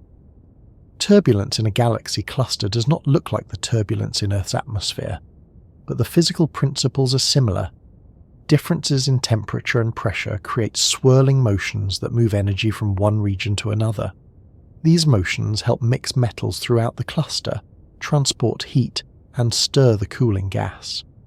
But in Phoenix, turbulence cannot disrupt the cooling filaments, which remain intact despite the constant motion around them. This suggests that either the turbulence is weaker than expected, or the filaments are more stable than in most clusters. Their stability may be partly due to magnetic fields threading through the cold gas, holding the filaments together like strands in a woven rope. The jets themselves play a major role in shaping this stability. When they inflate cavities, they push on the surrounding gas, compressing some regions and creating pockets of lower density in others. This compression can promote star formation in certain areas by squeezing gas into denser configurations. At the same time, the cavities can lift gas from the central galaxy, pulling it upward and allowing it to cool. As the gas rises, it loses heat by radiation. Once it becomes dense enough, it can fall back toward the center, creating long loops of cooling material that eventually collapse into filaments. This cycle of uplift and fallback is one of the mechanisms that may explain the structure of the cooling flows in Phoenix. It would be tempting to assume that the jets dominate the motions inside the cluster, but the gravity of the system exerts an even deeper influence. The mass of the entire cluster pulls gas inward constantly. This inward pull competes with the outward push of the jets. If the inward pull is strong enough, the jets cannot prevent cooling. They can reshape the gas but cannot halt its descent. In Phoenix, the gravity is intense due to the cluster's enormous mass. The jets carve cavities, but gravity refills them with new material over time. This interplay keeps the intracluster medium in a state of constant motion, never settling into a perfect equilibrium. The large-scale behavior of the intracluster medium also helps reveal how energy moves from the core outward. The farther from the center you go, the lower the gas density becomes. This gradient influences how pressure waves travel. Ripples move more easily through lower density gas, but dissipate energy as they travel. In Phoenix, the ripples are visible relatively close to the center, but fade before reaching the outskirts of the cluster. This fading provides a measure of how quickly the energy disperses. Because the ripples do not carry enough energy to the outer regions, cooling there remains unaffected, providing additional cold gas that eventually joins the inflows. Another type of structure influenced by feedback is the shock front. Shocks occur when the black hole releases a sudden burst of energy that compresses the gas in a wave. These shocks travel outward, raising the temperature of the gas slightly. In many clusters, shocks are an important heating mechanism. In Phoenix, weak shocks appear to be present, but their effects are subtle compared to the overwhelming cooling. They exist as part of the system, but not as decisive factors. Their presence still matters, though, because they show that the black hole undergoes periods of more intense activity. Even if the shocks cannot stop the cooling, they contribute to the overall energy budget of the cluster. Researchers studying the Phoenix cluster often focus on how much power the black hole would need to balance the cooling. In many clusters, the required power is modest, and the black hole easily delivers it. But in Phoenix, the required power is enormous. Some estimates suggest that the black hole would need to produce feedback several times stronger than what is currently observed to halt the cooling flows. This raises the possibility that the black hole is simply in an early stage of ramping up its activity. If the accretion rate increases further, feedback may grow strong enough to quench the cooling. If that happens, the filaments would disappear, the starburst would end, and the intracluster medium would settle into a more stable state. But for now, feedback and cooling remain locked in an uneasy balance. Another aspect of the intracluster medium that reveals this balance is the distribution of entropy. In a cluster, entropy provides a measure of how the gas has been heated and how it responds to further heating or cooling. Low entropy gas cools easily and flows inward. High entropy gas resists cooling. In Phoenix, the entropy profile shows a steep drop near the core, indicating a large reservoir of low-entropy gas available for cooling. This supports the existence of strong cooling flows. It also suggests that previous feedback episodes have not been sufficient to raise the entropy significantly in the central region. Understanding how entropy evolves in clusters like Phoenix helps scientists refine models of how black holes regulate their environments. The motions within the intracluster medium are not random. They follow patterns shaped by the gravitational potential, the history of feedback events, and the ongoing cooling. Jets often align with specific directions based on the spin of the black hole and the structure of the surrounding gas.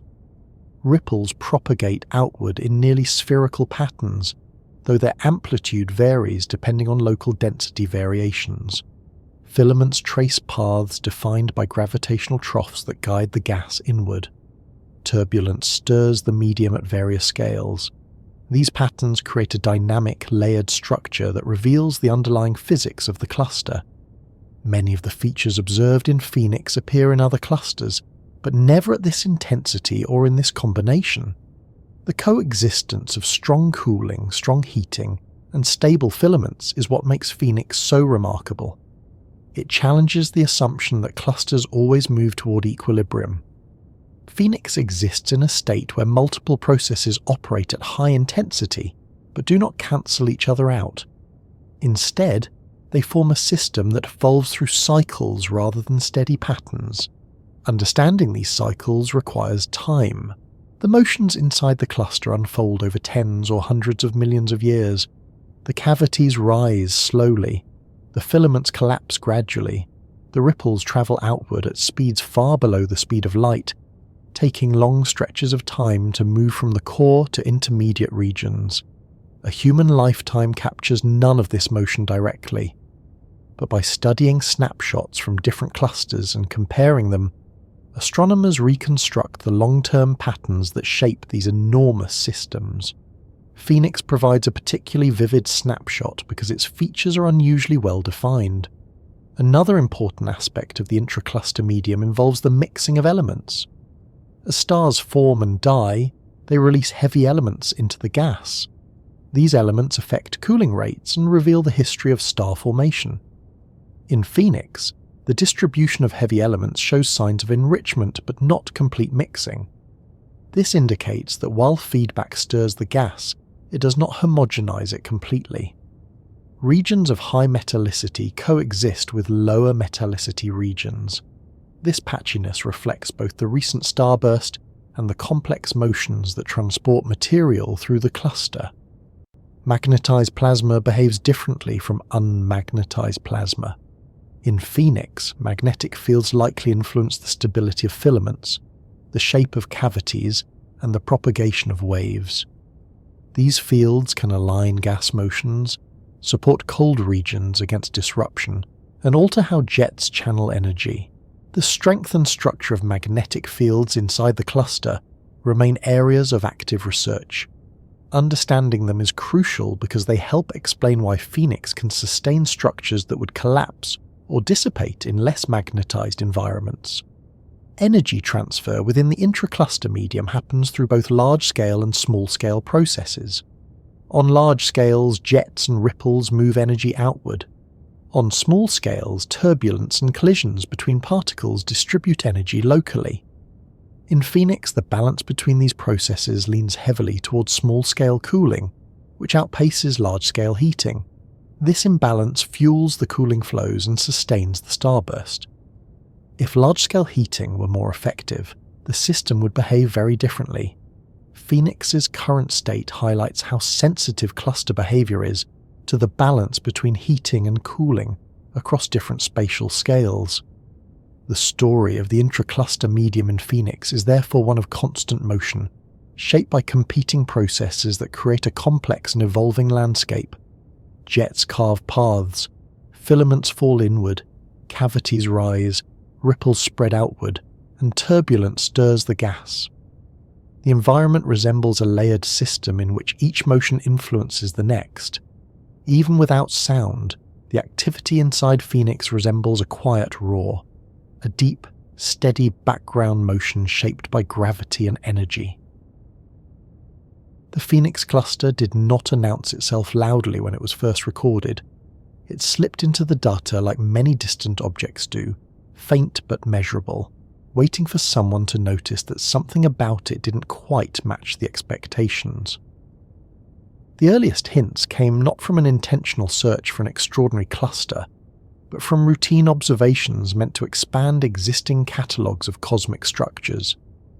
Instruments designed to survey large patches of sky recorded sources of X-ray emission, catalogued them, and moved on. Phoenix was one of those sources.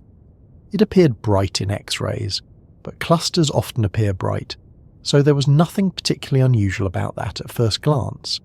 It was only when newer, more detailed surveys revisited the region that astronomers began to realize the intensity was too high to ignore. The first major clue came from the South Pole Telescope, which was conducting a survey of galaxy clusters using the Sunyaev-Zeldovich effect.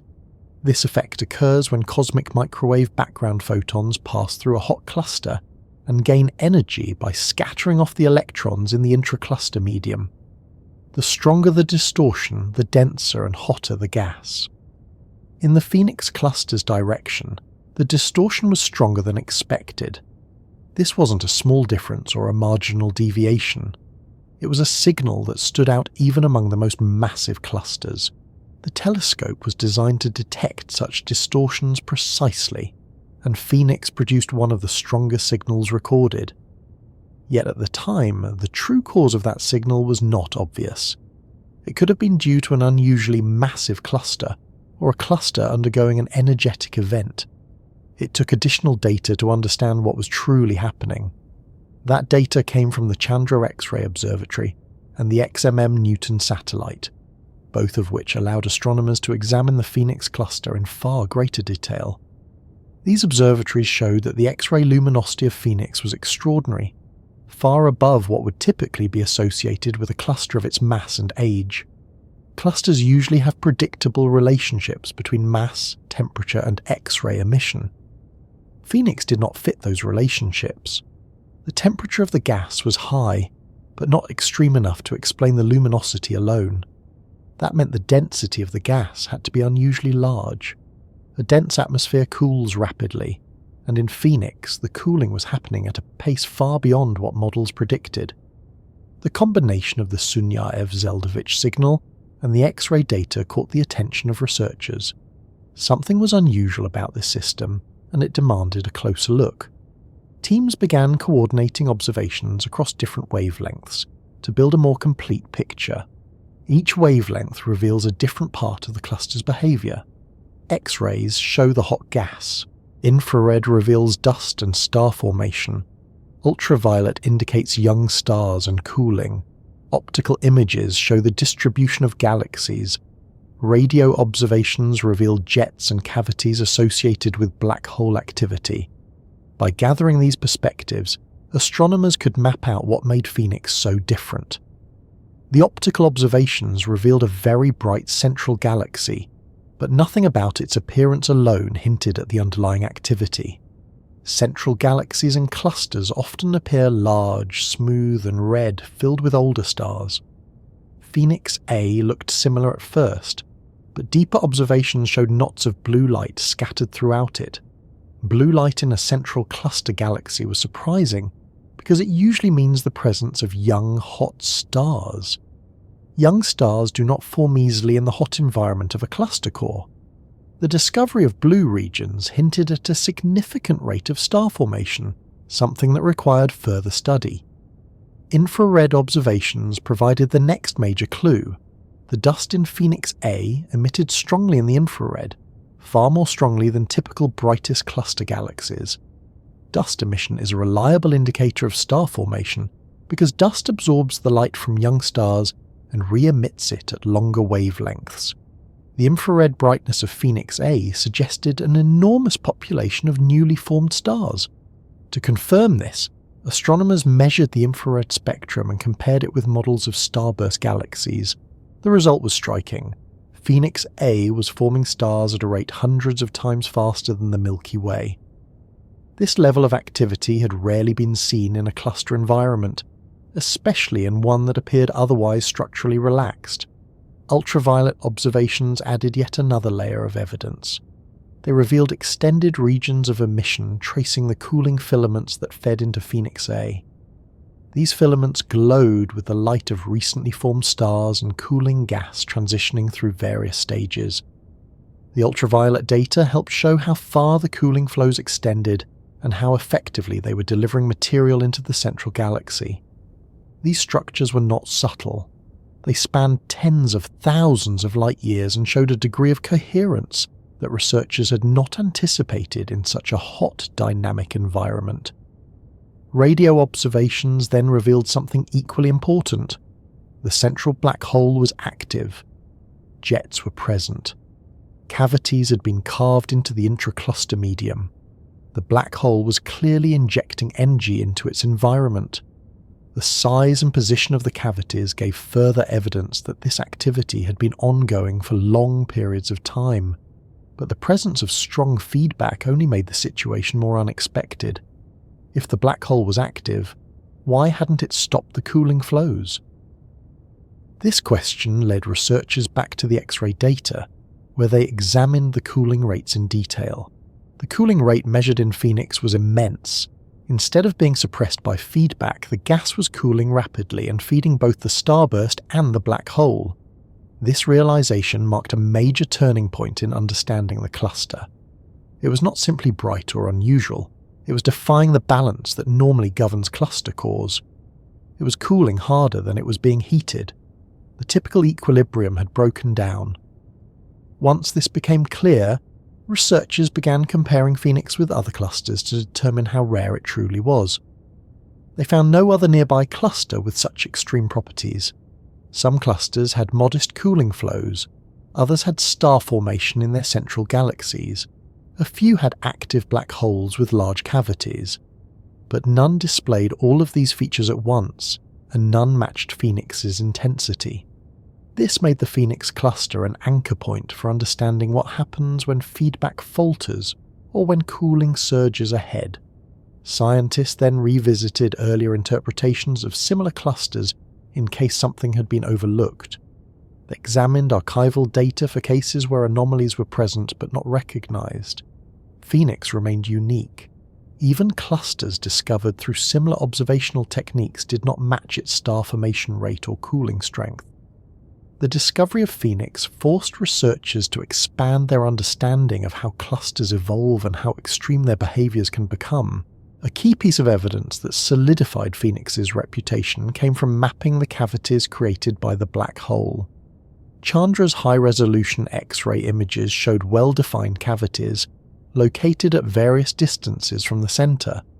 These cavities represented different episodes of black hole activity. By estimating the energy required to create them, astronomers could calculate how powerful the black hole's outbursts had been. The results showed significant feedback, but still not enough to suppress the cooling flows. This was a crucial insight because it proved that the feedback mechanism was functioning but overwhelmed. Phoenix was not a system where feedback had failed completely.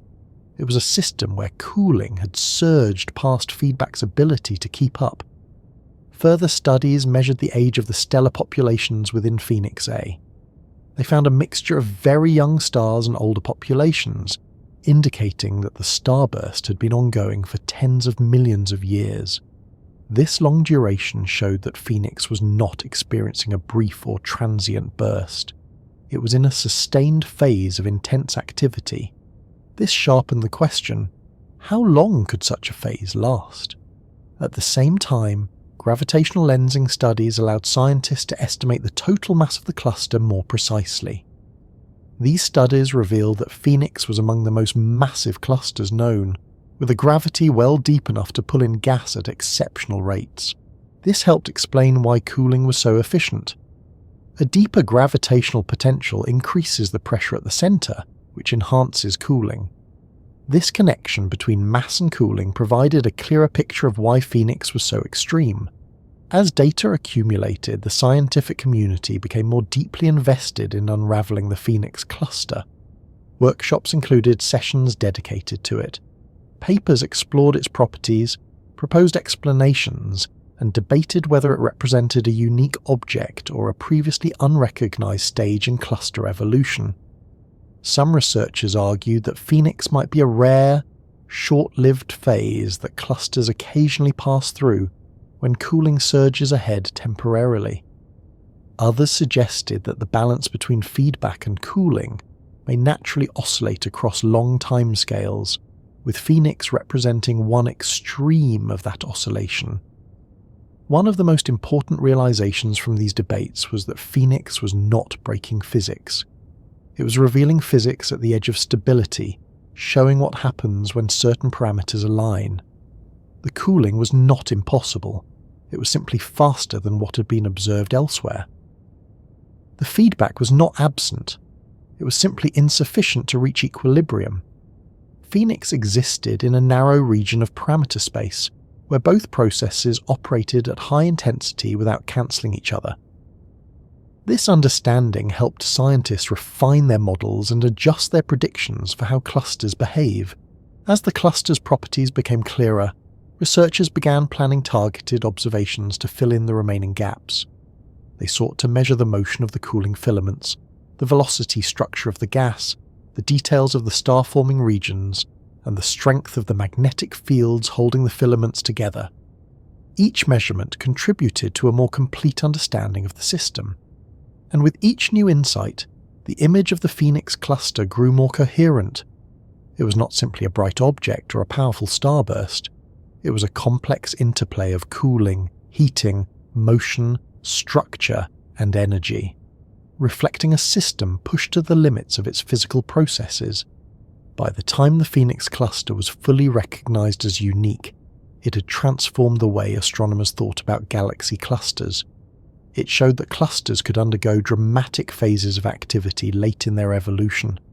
It showed that the balance between cooling and heating is more delicate than expected.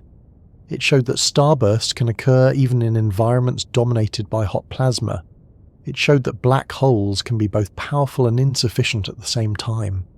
This pathway of discovery reveals how scientific understanding grows, not through single observations, but through layers of evidence collected across many wavelengths and many years. Phoenix emerged from a combination of persistence, curiosity, and the willingness to question assumptions. When astronomers first detected the Phoenix cluster, they were not just observing a distant object.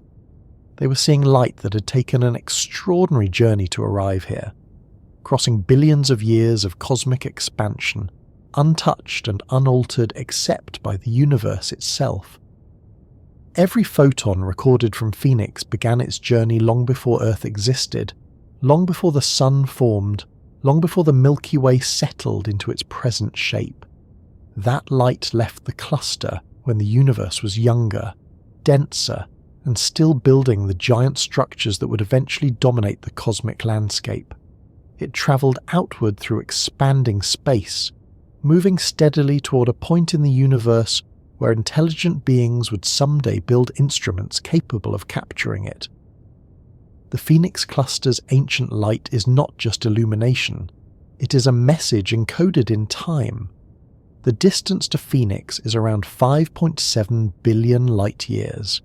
That means the light reaching us right now began its journey when the Earth was still forming its oceans, when life had not yet taken root.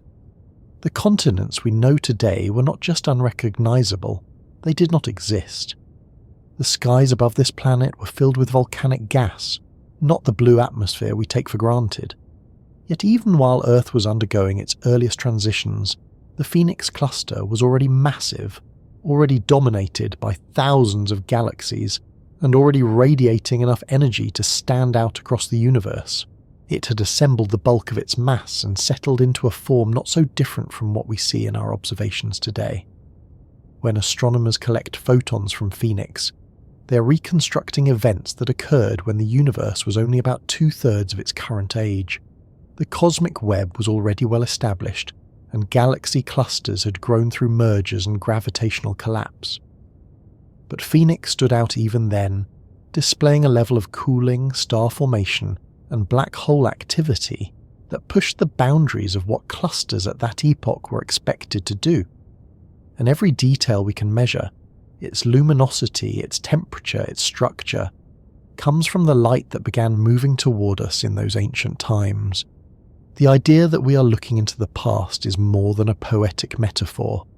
It's a physical reality of how light travels.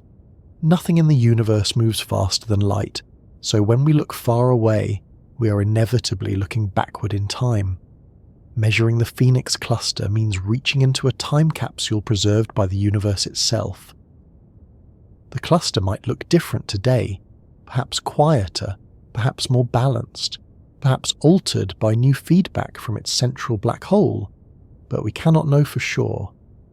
What we see is the cluster as it was when the light left it, carrying the imprint of ancient processes that have long since completed or transformed. This ancient light carries subtle clues about its journey. As the universe expands, the wavelengths of photons stretch. Light that began as ultraviolet or visible radiation from young stars may arrive as infrared light. X-ray photons lose energy as space expands, but not enough to erase the signals encoded in their patterns. The expansion of the universe transforms the energy of light without altering the underlying information about where it came from. By measuring how much the wavelengths have stretched, astronomers can determine how far away the cluster is and how long its light has been travelling. This technique, known as redshift measurement, places Phoenix at a point in cosmic history where massive clusters were becoming more common but had not yet reached the stability seen today. The light that reaches Earth from Phoenix is not uniform. X-rays reveal the hot gas. Infrared reveals the dust and star formation. Visible light shows the distribution of galaxies, Radio waves reveal the jets and cavities carved by the central black hole. Each wavelength carries information from different layers of the cluster, like pages from different chapters of an ancient book. When astronomers combine these wavelengths, they reconstruct the physical conditions that existed billions of years ago. The story that emerges is not a static picture, but a dynamic environment full of motion, heat, collapse, and feedback. The fact that Phoenix's unusual behaviour occurred when it did is significant. At the epoch when its light began travelling toward us, clusters were transitioning from periods of frequent mergers to more stable configurations. Many were still accreting gas from the surrounding cosmic web. The processes that shaped them were intense, but becoming more regulated. In this context, Phoenix is not simply unusual, it is exceptional. It reveals that even as clusters settled into equilibrium, some could still undergo extreme phases of star formation and cooling. The photons that carry this information do not travel in straight, undisturbed lines. Along the way, they pass through intergalactic space filled with dust, gas, and intervening galaxies. Some photons are absorbed or scattered. Others are bent by gravity through lensing effects, yet many survive the journey intact. When they finally reach the detectors aboard telescopes, they provide the data necessary to piece together Phoenix's ancient story. The resilience of these photons is one reason astronomy is possible at all. Despite the vast distances involved, light preserves the record of its origin with remarkable fidelity. The concept of ancient light becomes even more powerful when considering how long it takes information to reach us from such distant sources. While we watch the Phoenix cluster as it existed billions of years ago, the cluster has continued evolving. The starburst may have slowed or ended. The central black hole may have undergone new outbursts. Some of the cavities observed in the X-ray images may have risen further or dissipated entirely. New filaments may have formed. Others may have collapsed. The system could now occupy a completely different state. But we won't see those changes for billions of years more. The cluster's present is separated from us by an enormous gulf of time that we cannot cross except through the gradual arrival of new photons. This temporal separation highlights a unique challenge in astrophysics. Scientists must interpret ancient light while accounting for the fact that they are observing only one stage of a long evolutionary process. They cannot watch changes in real time. Instead, they must infer them by comparing objects at different distances and in different states. Phoenix provides an unusually vivid snapshot of a cluster in an extreme phase. Understanding how many clusters experience similar phases requires identifying other systems at comparable distances or modelling how this one might evolve. The light from Phoenix also interacts with cosmic expansion in subtle ways. As space stretches, the photons lose energy but do not slow down. The reduction in energy shifts their wavelengths, but the speed of light remains constant.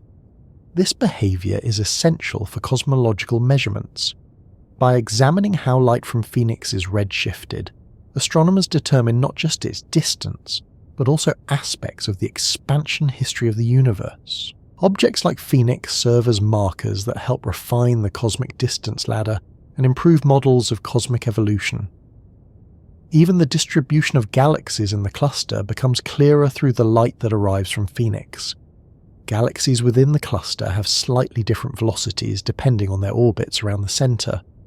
These velocities cause small shifts in the wavelengths of the light they emit, allowing astronomers to measure how fast they move. By studying these shifts, researchers learn how mass is distributed in the cluster. This reveals that Phoenix is one of the largest collapsed structures in the universe, with a gravitational pull strong enough to trap enormous amounts of hot gas. Ancient light also shows how the cluster interacts with the cosmic web. Filaments of dark matter extend outward from Phoenix, connecting it to other clusters and groups of galaxies.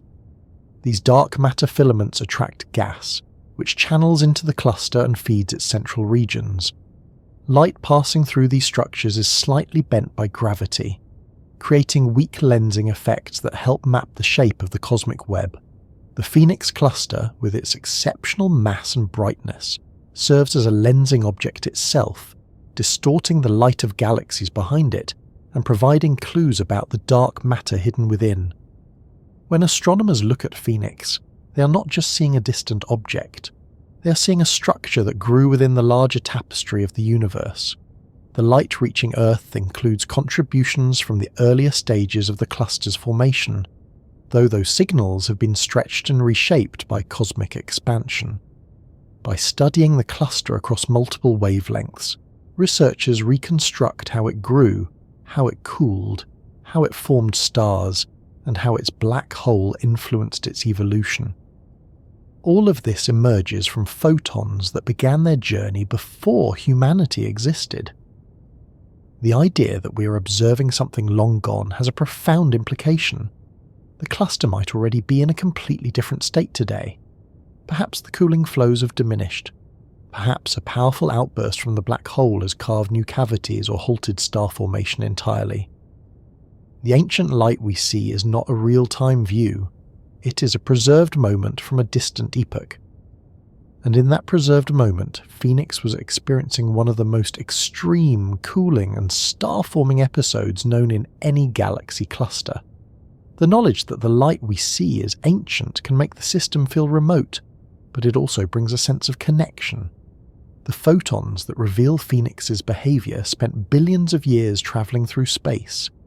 They crossed expanding voids, bypassed galaxies, and survived interactions with particles and fields before finally being captured by instruments built by people trying to understand their place in the universe. By the time those photons arrive, they have become part of a chain of inquiry stretching across generations of scientists. Each new measurement adds to a growing understanding of how cosmic structures form and evolve. The ancient light from Phoenix also helps calibrate our understanding of time itself. The distances involved require scientists to use concepts like look-back time, cosmological redshift, and luminosity distance to interpret what they see. These measurements refine models of cosmic expansion and help constrain parameters like the Hubble constant. Phoenix contributes to these models by providing a data point at a moderate redshift, bridging the gap between nearby clusters and the more distant clusters formed in the early universe. The arrival of Phoenix's light on Earth marks only one part of its journey. The next part is how scientists interpret it, how they compare it with models, and how they use it to understand the physics of cluster evolution. This ancient light becomes a tool for exploring questions that reach beyond Phoenix itself. How do clusters grow over time? How does feedback shape large-scale structure? How often do extreme cooling phases occur? How do black holes evolve within these environments? Every photon carries a piece of that information. The deeper astronomers pressed into Phoenix's structure, the clearer it became that the cluster wasn't just unusual because of one or two extreme traits. It was the combined effect of everything happening at once that made it so remarkable, almost as though its internal ecosystems had been pushed so far that they hovered near a threshold most clusters never reach. The gas was cooling faster than predicted. The central galaxy was forming stars at a rate that rivaled young galaxies from epochs long past. The black hole was launching jets and inflating cavities that should have been able to control the cooling, yet somehow they were not doing enough. Even the large-scale shape of the cluster added another layer of contradiction, appearing smooth and relaxed rather than torn apart by turbulence or mergers. The system looked stable, but nothing inside it behaved as if stability existed. Everything was turning over quickly, pulling the cluster toward an outcome no one could quite predict. Calling it an ecosystem may seem unusual for a system made of plasma, dark matter, galaxies, and a black hole. But that is exactly what Phoenix behaves like. Each part influences the others. Star formation enriches the gas with heavy elements that change how cooling operates. Cooling gas fuels the black hole, which releases energy that stirs the medium and shifts the flow of matter. Those same outflows push hot plasma around, changing pressure and temperature in ways that control how filaments collapse into new stars. And all of this happens against a backdrop of gravity from the cluster's enormous mass, pulling everything inward and adding constant tension to the process. the entire system becomes a cycle of competing energies that remain locked together, each trying to shape the cluster according to its own rules. When one process accelerates, the others respond. When one weakens, the balance shifts again. In most clusters, this ecosystem finds its equilibrium. The black hole outputs energy at levels that match the cooling rate. The gas settles into predictable patterns. Star formation in the central galaxy slows to a trickle. Phoenix, however, pushed itself into a mode where the equilibrium faltered. Instead of settling down, the cluster allowed one part of its ecosystem, rapid cooling, to run ahead faster than the rest could compensate. This left the entire structure leaning toward a state where too much cold gas condensed too quickly, driving the system into a runaway process. Stars began forming to seismic rates. Filaments appeared that should have been shredded by turbulence. Dust survived in pockets where it should have been destroyed. Everywhere researchers looked, the cluster seemed to exist on a narrow ledge where only small changes would be needed to tip it toward collapse, or potentially toward a radically different configuration. Collapse in this context does not mean the entire cluster falling inward all at once. Rather, it refers to a central runaway process where the densest gas could accumulate so quickly that the core might undergo a phase of transformation no longer governed by the slow, balanced patterns typical in massive systems. The cluster's core is already dominated by low-entropy gas, which is highly susceptible to cooling and condensation. If that gas continues to lose energy faster than feedback can replace it, then larger and larger amounts of material will gather in the central galaxy. This could, over time, trigger dramatic consequences. The black hole could be forced into a rapid growth phase. The starburst could escalate to levels rarely seen even in early galaxies. The cold gas reservoirs could multiply until the system no longer resembles the regulated cluster cores seen across the cosmos. Under normal circumstances, an ecosystem like this self-adjusts. When cooling accelerates, the black hole grows more active. When heating increases, cooling slows down. But in Phoenix, the adjustments are not catching up. The feedback processes are present and measurable, but they lag behind the cooling in a way that prevents equilibrium from reasserting itself.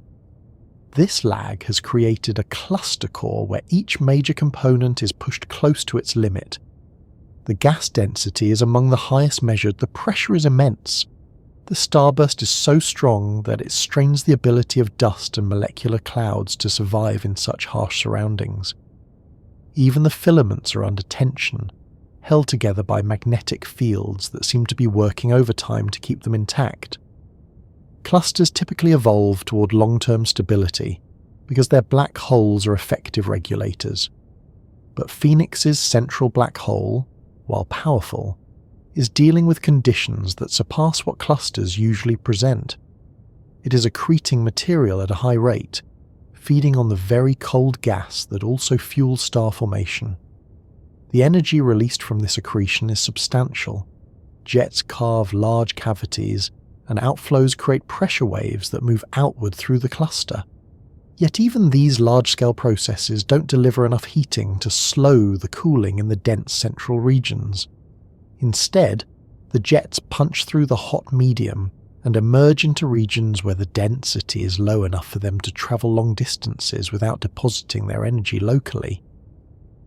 This distribution of energy leaves the areas closest to the core starved of the heating they need. Because the heating misses its target, the cooling accelerates even further, strengthening the inflows. This feedback misalignment is part of what puts Phoenix's ecosystem on the edge. If the jets were aimed differently, or if the plasma near the core were structured in a way that forced more of the energy to remain in the densest regions, the cluster might regain equilibrium. But the geometry of the outflows does not align with the cooling pathways, creating a situation where two powerful processes continue without neutralizing each other. The cooling flows persist, and the feedback remains too directional to restore balance.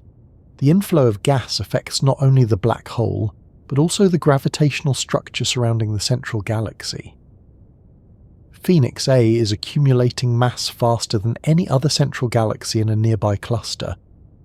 The new stars form along the cooling filaments, adding mass unevenly across the galaxy. Over long timescales, this uneven accumulation could alter the gravitational potential in subtle ways, influencing how future gas flows behave. If too much mass builds up too quickly, the gravitational forces could pull even more gas inward, reinforcing the runaway cycle. At some point, the core of the galaxy might reach a threshold beyond which the starburst becomes even more intense. The increased formation of massive stars could produce a burst of supernovae that temporarily enrich and heat the gas. But whether that would be enough to counteract the cooling is uncertain. Another aspect of the ecosystem leaning toward instability is the pressure structure of the gas. Phoenix has regions where the pressure is extremely high, contributing to the rapid cooling. The high pressure squeezes gas into denser configurations that radiate energy more efficiently. This self-reinforcing cycle continues until something disrupts it, but nothing in Phoenix appears strong enough to break this cycle completely. The existing feedback only reshapes the gas rather than halting the cooling. The result is a system where pressure gradients push gas inward even more aggressively, allowing cold filaments to grow and extend in ways that defy typical cluster behavior. Some researchers have tried to determine whether the current state of Phoenix represents a brief epoch that clusters pass through occasionally. If cooling and heating naturally oscillate over cosmic timescales, then Phoenix might be captured in an extreme phase of that oscillation. However, the scale of the activity makes this explanation difficult to support fully. The cooling rates, star formation rates, and black hole activity levels are all at the extreme ends of what is physically plausible for a cluster of this mass. If such oscillations are common, then other clusters should exhibit similar extremes at least occasionally. Yet Phoenix remains unique among the known clusters of similar age and mass. This suggests that the conditions required to create such an extreme state are rare, requiring a combination of structural, gravitational, and thermal parameters that do not often occur together. The role of dark matter in this ecosystem also becomes important. The gravitational field created by dark matter shapes how gas flows through the cluster.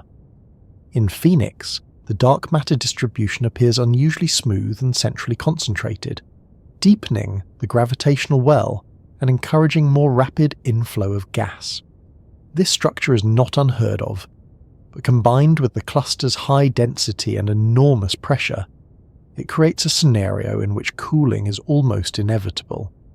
The dark matter halo provides a gravitational foundation that accelerates every step of the collapse, adding another element to the ecosystem that keeps the system pushed toward the extreme end of the spectrum. Another piece of the puzzle involves the stability of the cooling filaments. In many clusters, filaments are disrupted by turbulence or shredded by the chaotic motion of the intracluster medium. But in Phoenix, the filaments remain remarkably coherent. Magnetic fields running through them may provide the support they need to resist collapse. These magnetic fields help keep the filaments narrow and elongated, allowing them to act as conduits that deliver cold gas directly into the central galaxy. The survival of these filaments indicates that the cluster's internal motions are not strong enough to tear them apart. This surprising stability suggests that the cluster's turbulence level has fallen into a regime that is neither too weak to mix the gas effectively, nor strong enough to disrupt the filaments. Once again, Phoenix sits in a precise region of parameter space that keeps it operating near the edge. The combination of long-lived filaments, rapid cooling, underperforming feedback, enormous gas density, and extreme star formation creates a situation where the cluster behaves as though it is trying to collapse in slow motion, drawn inward by gravity and cooling but held back by the limited influence of feedback processes.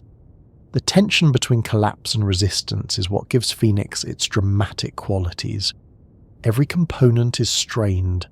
The gas is pushed to cooling rates rarely observed. The black hole is driven to accrete rapidly, while still failing to maintain control.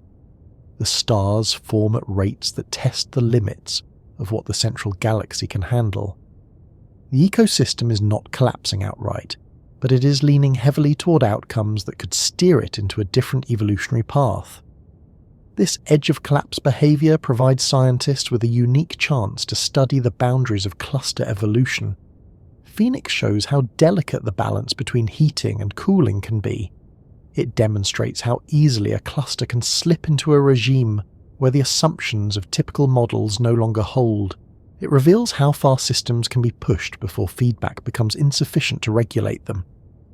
Most importantly, it helps identify the physical conditions needed to trigger such an extreme state, offering clues about how often similar phases might have occurred in earlier cosmic epochs. Phoenix also raises questions about how long such a phase can last. If the cooling continues to outpace the heating, the core could continue accumulating mass, driving the system further into the extreme. Eventually, the black hole might reach a tipping point where its activity increases dramatically, unleashing a surge of energy strong enough to halt the cooling and end the starburst. Such an event might transform the central galaxy and reshape the cluster core. It could also redistribute metals, heat the surrounding medium, and push the ecosystem back toward equilibrium. The cluster may one day transition into a calmer state, but whether that transition is imminent or far in the future remains unknown. In many ways, Phoenix serves as a reminder that cosmic structures are not static. They evolve through cycles of balance and imbalance, shaped by the delicate interplay of forces that build and reshape the universe. Phoenix happens to be a system caught at a moment when the imbalance is glaring rather than hidden. The ancient light arriving from that epoch shows a cluster doing everything it can to maintain coherence while being driven by processes that strain its structure. When scientists look at the Phoenix cluster, they are not simply examining an unusual system. They're examining a rare opportunity to understand how galaxies form, grow, and transform under conditions that push the limits of what cosmic environments usually allow. Galaxy formation is not a single process, but a long sequence of events shaped by gravity, cooling, feedback, chemical enrichment, mergers, and the availability of gas. In most places, these processes follow patterns familiar from decades of observations. But Phoenix is not most places. Its behavior lays bare what happens when cooling accelerates beyond the regulatory power of feedback, when inflowing gas overwhelms the internal structure of a galaxy, and when the balance that usually shapes galaxy evolution breaks in favor of extreme activity. Studying Phoenix becomes a way to examine the universe's own version of stress testing its larger structures. Galaxy formation often begins with the accretion of gas from the cosmic web. In the early universe, this process happened rapidly, because the universe was denser and gas was more abundant. Galaxies grew quickly, forming stars at high rates and merging with smaller systems. Over time, as the universe expanded, gas inflow slowed, cooling became less efficient, and star formation tapered off. By the time galaxy clusters reached maturity, most of their central galaxies slowed their growth dramatically. These galaxies, known as brightest cluster galaxies, usually contain older stellar populations, modest star formation, and powerful black holes that keep cooling under control. Phoenix A, however, contradicts that pattern. It is behaving like a galaxy from the early universe even though it lives in a much later epoch. This mismatch reveals that extreme conditions can resurrect early universe behaviors under the right circumstances. One of the clearest insights Phoenix provides about galaxy formation involves the role of cooling. In many galaxies, cooling is the trigger that allows gas to condense into clouds dense enough to form stars. But cooling does not happen easily in environments filled with hot plasma.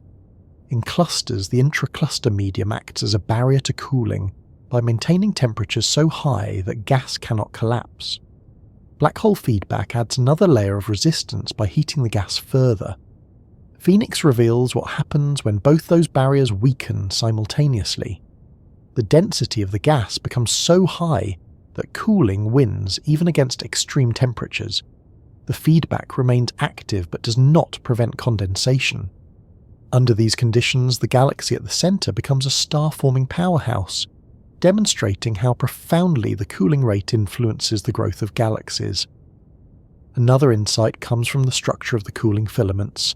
These long streams of cold gas trace the paths by which clusters deliver raw material into their central galaxies.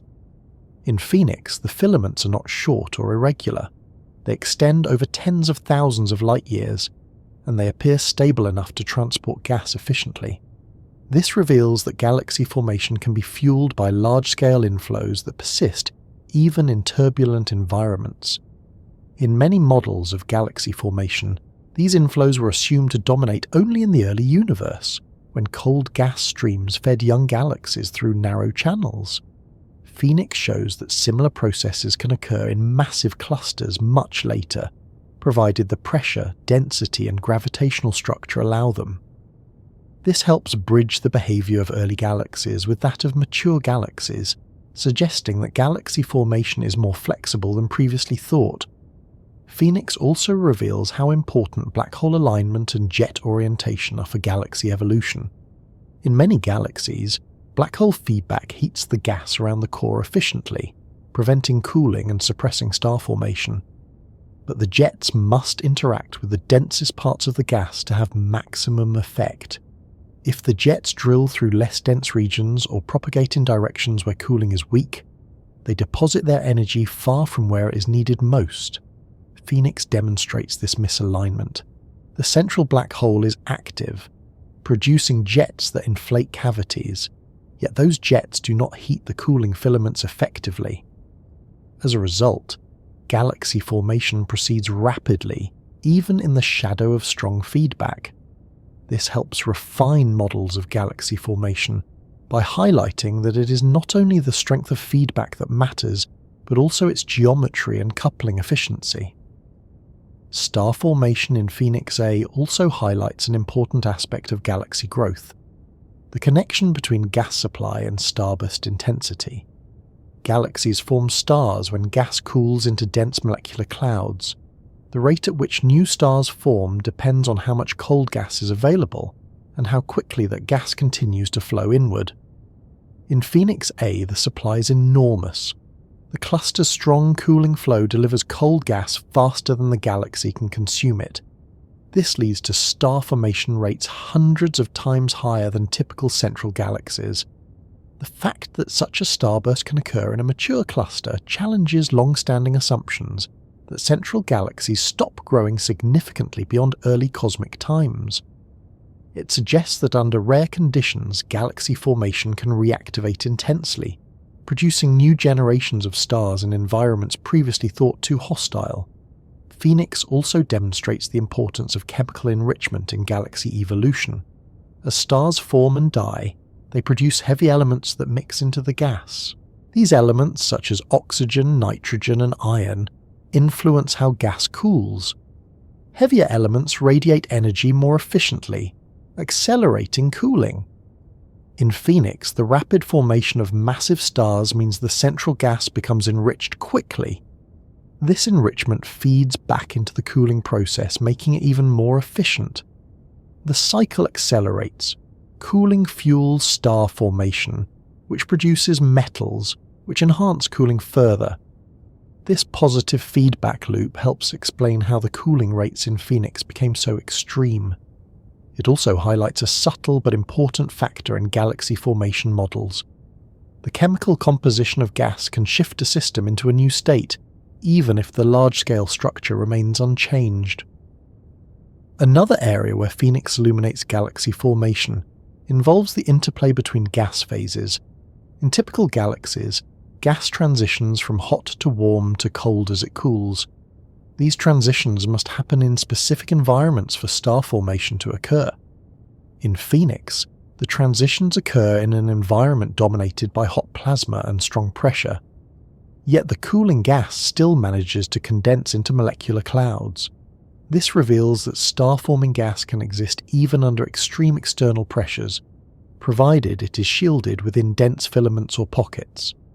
Phoenix demonstrates that galaxy formation can proceed even when the surrounding environment is far from ideal, as long as the cooling gas is able to maintain its coherence. The behavior of dust inside Phoenix adds another piece to the picture. Dust grains form from the heavy elements produced by dying stars. They play a critical role in star formation because they provide surfaces for molecules to form and help shield cold gas from destructive radiation. But dust normally struggles to survive in hot cluster environments. In Phoenix, dust persists because it is sheltered within dense regions of cold gas. This shows that galaxy formation can rely on dust even in extreme environments. It also suggests that dust survival may be more widespread in clusters than previously assumed, especially in systems where cooling is strong enough to create protective environments. The starburst inside Phoenix A also reveals something fundamental about the relationship between gas inflow and star formation efficiency. In many galaxies, star formation is limited not by the total amount of gas, but by how efficiently that gas can be converted into stars. Inefficiencies arise when turbulence, feedback, or environmental effects prevent gas from collapsing. In Phoenix, the efficiency is unusually high because the filaments deliver gas that is already cold and dense. The gas collapses rapidly, forming stars without being hindered by external forces. This efficient conversion challenges models that assume star formation efficiency remains low in cluster environments. Phoenix shows that, under the right conditions, star formation can become extremely efficient even in massive systems. One of the most important insights Phoenix provides about galaxy formation involves the timescales of growth. Galaxy formation is often thought of as a process dominated by long timescales, hundreds of millions or billions of years. But Phoenix shows that episodes of rapid growth can occur even in mature systems. These episodes may last only tens or hundreds of millions of years, but their impact can be enormous. They can double a galaxy's mass, trigger powerful feedback episodes, and reshape the structure of the intracluster medium. Phoenix suggests that galaxy growth may include rare but transformative bursts that occur when cooling and inflow temporarily overpower feedback. If similar episodes occurred in other clusters earlier in cosmic history, they may help explain how some central galaxies became so massive so quickly. Another insight comes from the relationship between cluster-scale evolution and galaxy-scale evolution. Phoenix demonstrates that galaxy formation cannot be understood in isolation. The behavior of Phoenix A is directly tied to the larger cluster environment. The cluster's mass, pressure, and gravitational potential shape how gas cools and where it flows. The intracluster medium influences the structure of the filaments. The distribution of dark matter affects the depth of the potential well and thus the speed of the inflows. The jets from the central black hole reshape the gas far beyond the galaxy itself.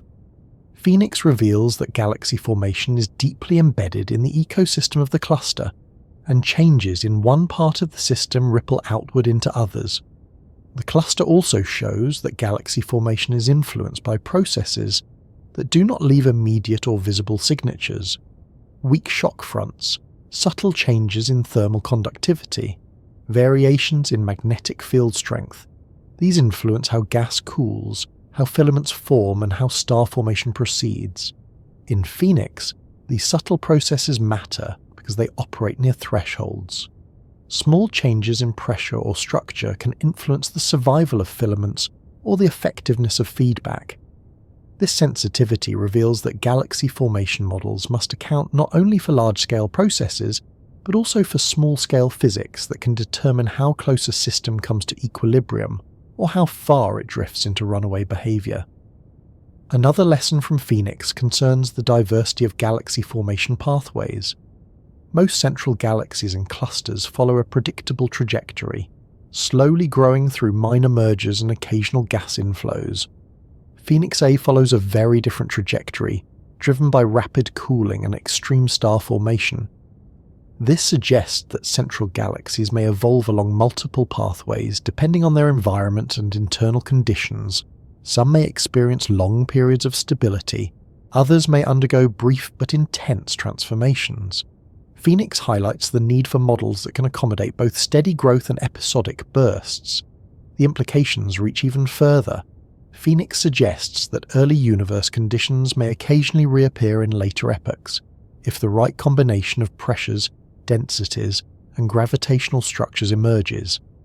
This means that galaxy formation is not strictly tied to cosmic time, but can be reignited by local conditions. It challenges the idea that massive galaxies are effectively dead in the modern universe, showing that under certain circumstances they can return to extreme levels of activity.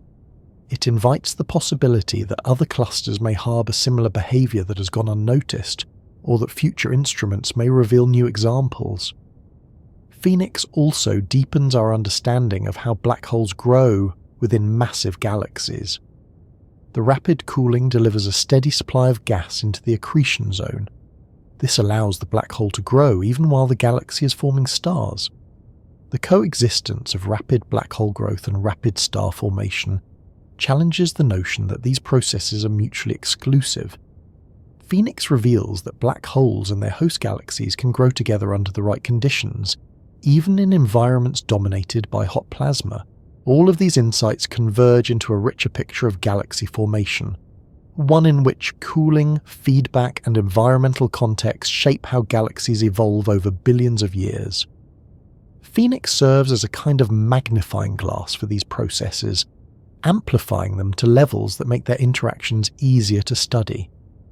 The cluster may be rare, but the physical principles it reveals are universal. The Phoenix cluster's unusual behaviour naturally leads to a question that hovers over every part of its story. Systems in the universe are shaped by cycles that tend toward balance. Stars form, exhaust fuel and fade. Gas cools, collects and is reheated. Black holes flare, quiet and flare again. Over long time scales, these push and pull against one another until equilibrium forms. Phoenix, though, gives every indication of living at an imbalance so strong and so persistent that it forces anyone studying it to ask where such a system is heading. Nothing inside it behaves mildly. Its core burns with a starburst that outshines entire galaxies. Its cooling flows accumulate gas faster than the black hole can regulate. Its filaments reach across vast stretches of space with a stability that should be disrupted. And its black hole continues feeding, even while jets carve cavities that fail to correct the runaway cooling. Everything inside Phoenix behaves as if it is running close to a limit, entering a phase where the overall structure is being driven into a regime rarely seen in clusters of its age. Predicting the fate of a system as complex as this requires looking not at a single outcome but at multiple possibilities.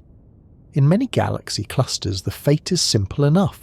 The black hole eventually releases enough energy to reheat the cooling gas, the star formation slows, and the system settles into long-term stability.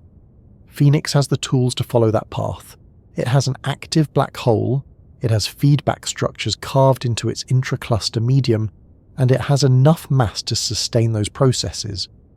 But the scale at which Phoenix is currently operating suggests that its future involves a more dramatic sequence of transitions before anything approaching stability can return.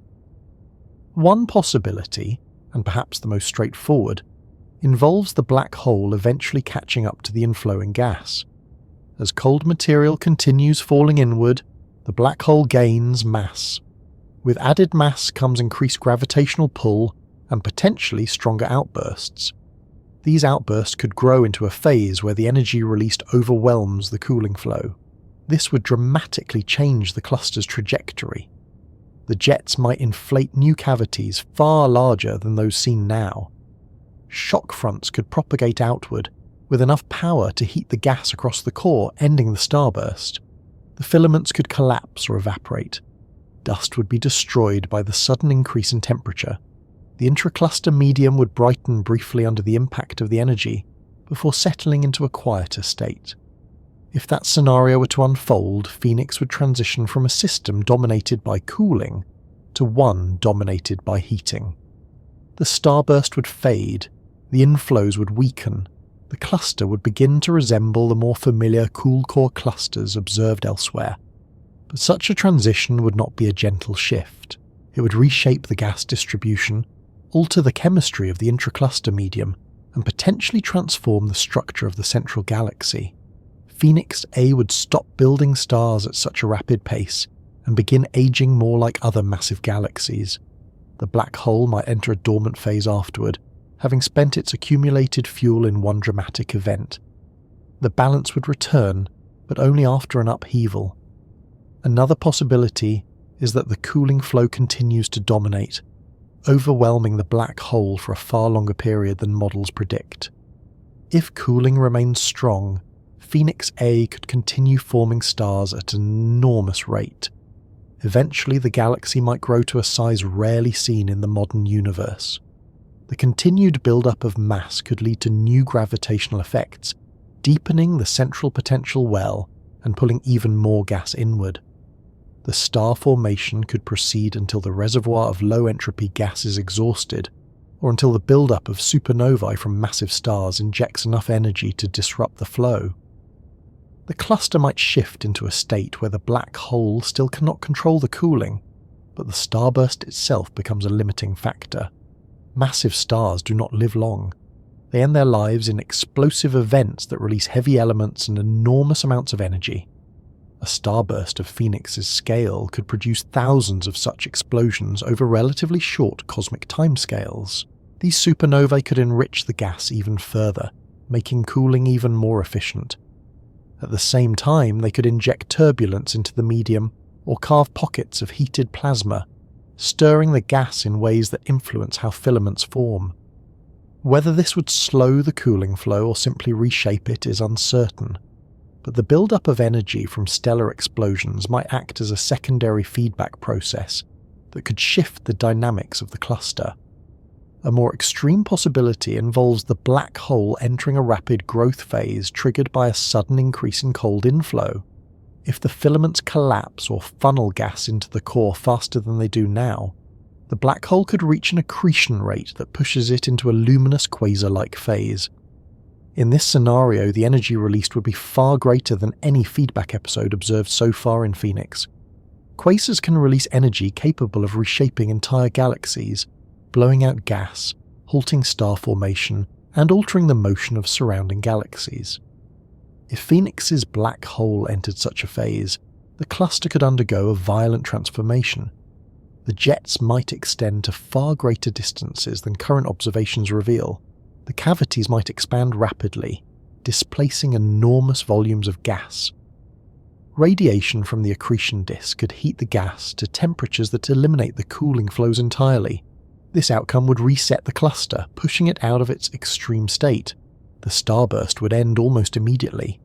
The filaments would evaporate. The galaxy's central structure might become even more massive, but also starved of fuel for future star formation. Such a phase could be short-lived on cosmological timescales, but its impact would be long-lasting, shaping the cluster's evolution for billions of years.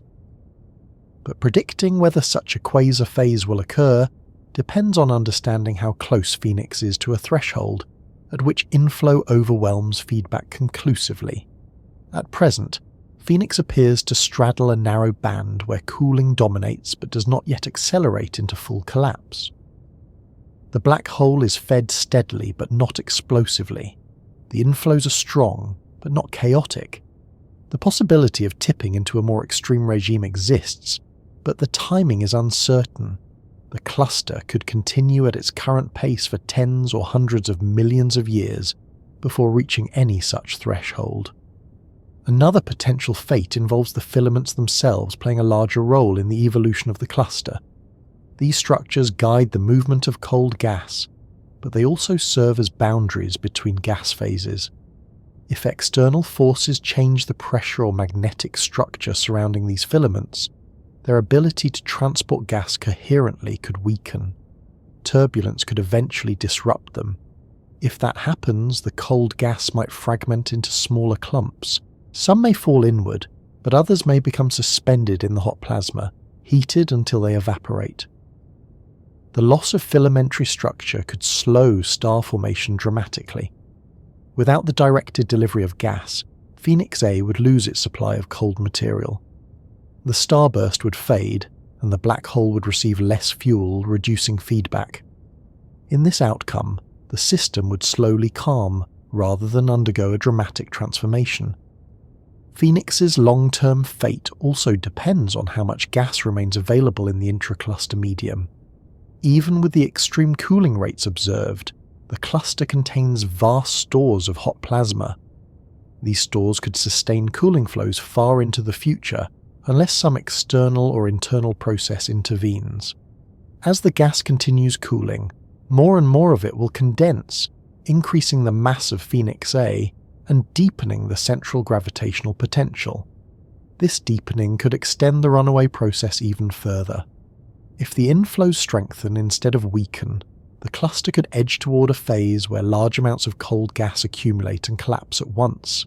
Such an event could produce an even more dramatic starburst, or trigger a major restructuring of the galaxy. Another factor is the structure of the cluster itself. Phoenix is extraordinarily massive, with a gravitational well capable of drawing gas inward from enormous distances.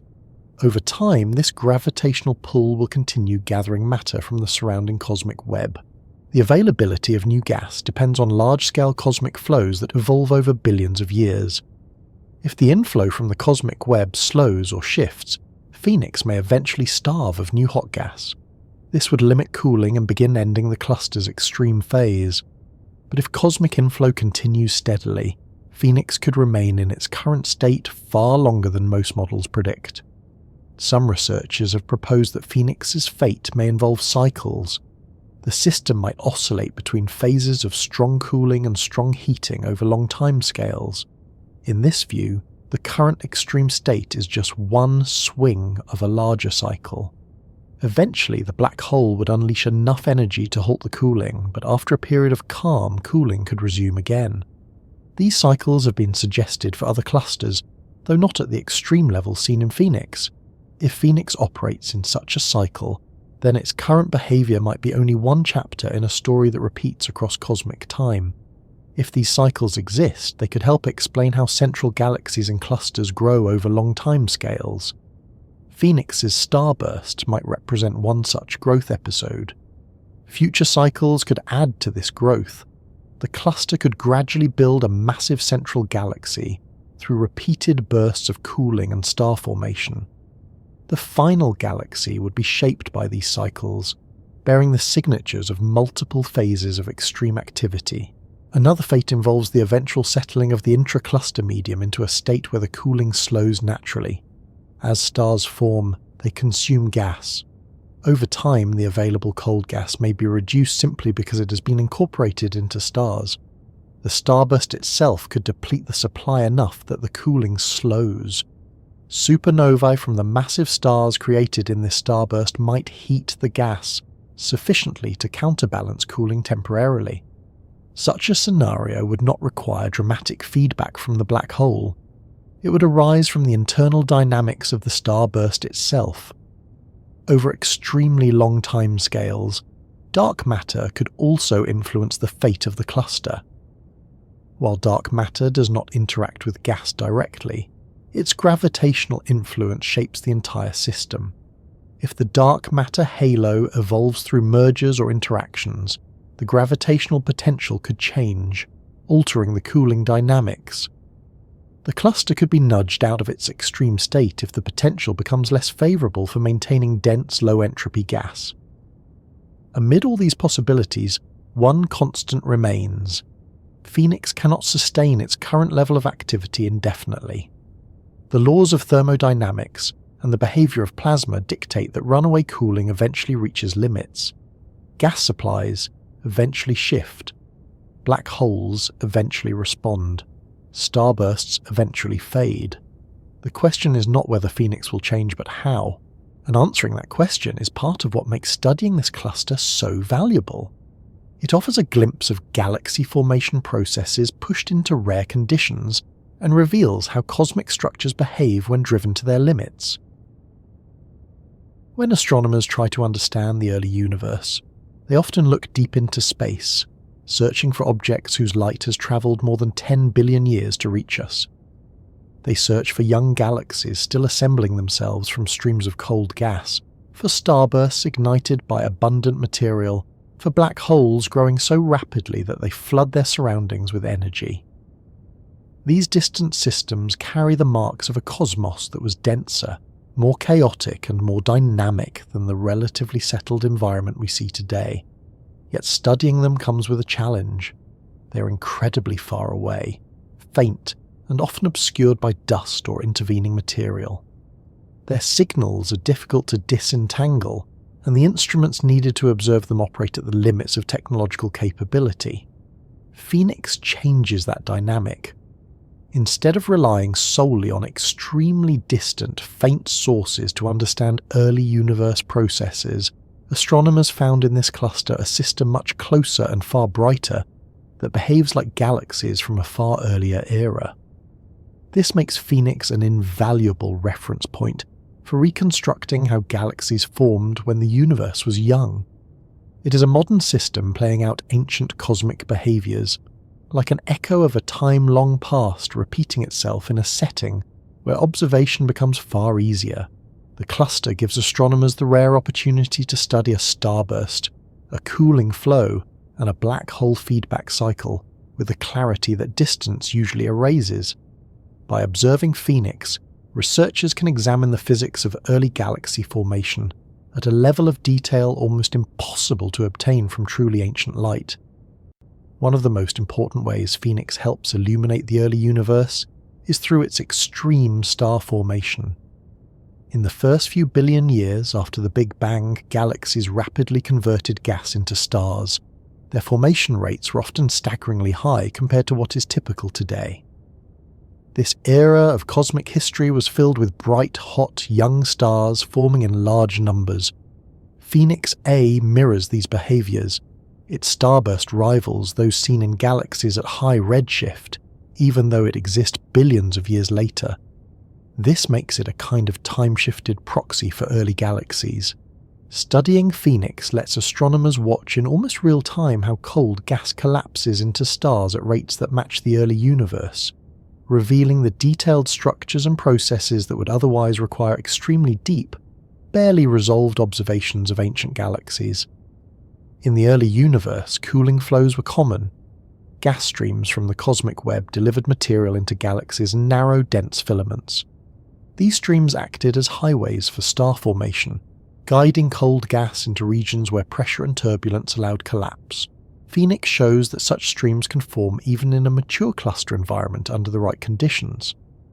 The filaments in Phoenix A behave much like those from the early universe, long, narrow, coherent structures carrying cold gas over large distances. Their survival and stability reveal the physical conditions that allow cosmic filaments to remain intact in the presence of turbulence, pressure gradients, and energetic feedback.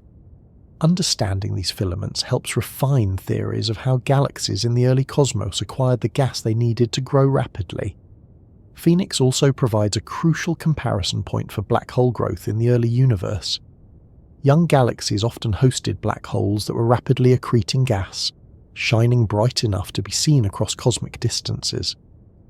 The connection between black hole growth and starburst activity in those galaxies remains an active area of research.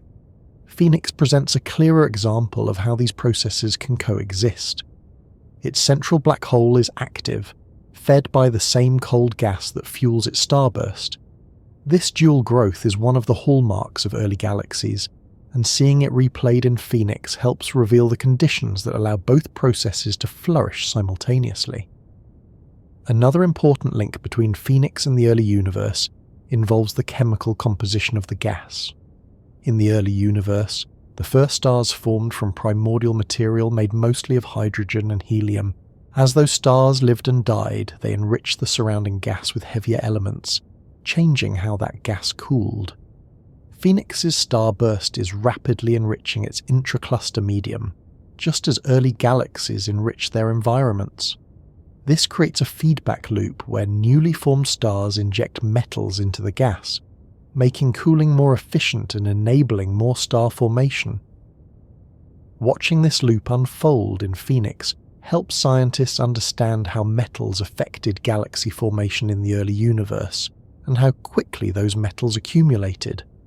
The intracluster medium in Phoenix also mirrors the dense and turbulent environments of the early universe in key ways. During the universe's youth, large structures were still forming. Gas densities were higher, temperatures varied across regions, and turbulence played a major role in structuring matter. Phoenix recreates parts of that environment. Its gas is dense enough to cool quickly, turbulent enough to shape inflows, and hot enough to require extreme conditions for cooling to win. This similarity provides insights into how galaxies manage to form stars so efficiently despite the disruptive forces swirling around them. Phoenix reveals that with enough density and the right pressure structure, cooling can proceed even amidst turbulence, giving researchers a clearer picture of how early galaxies grew. Another area where Phoenix sheds light on the early universe is through its extreme luminosity. Many of the most powerful systems at high redshift were extraordinarily bright in X-rays and infrared light due to intense cooling and star formation. Phoenix is similarly luminous. The brightness makes it easier to disentangle the relative contributions of cooling gas, young stars, black hole activity, and dust.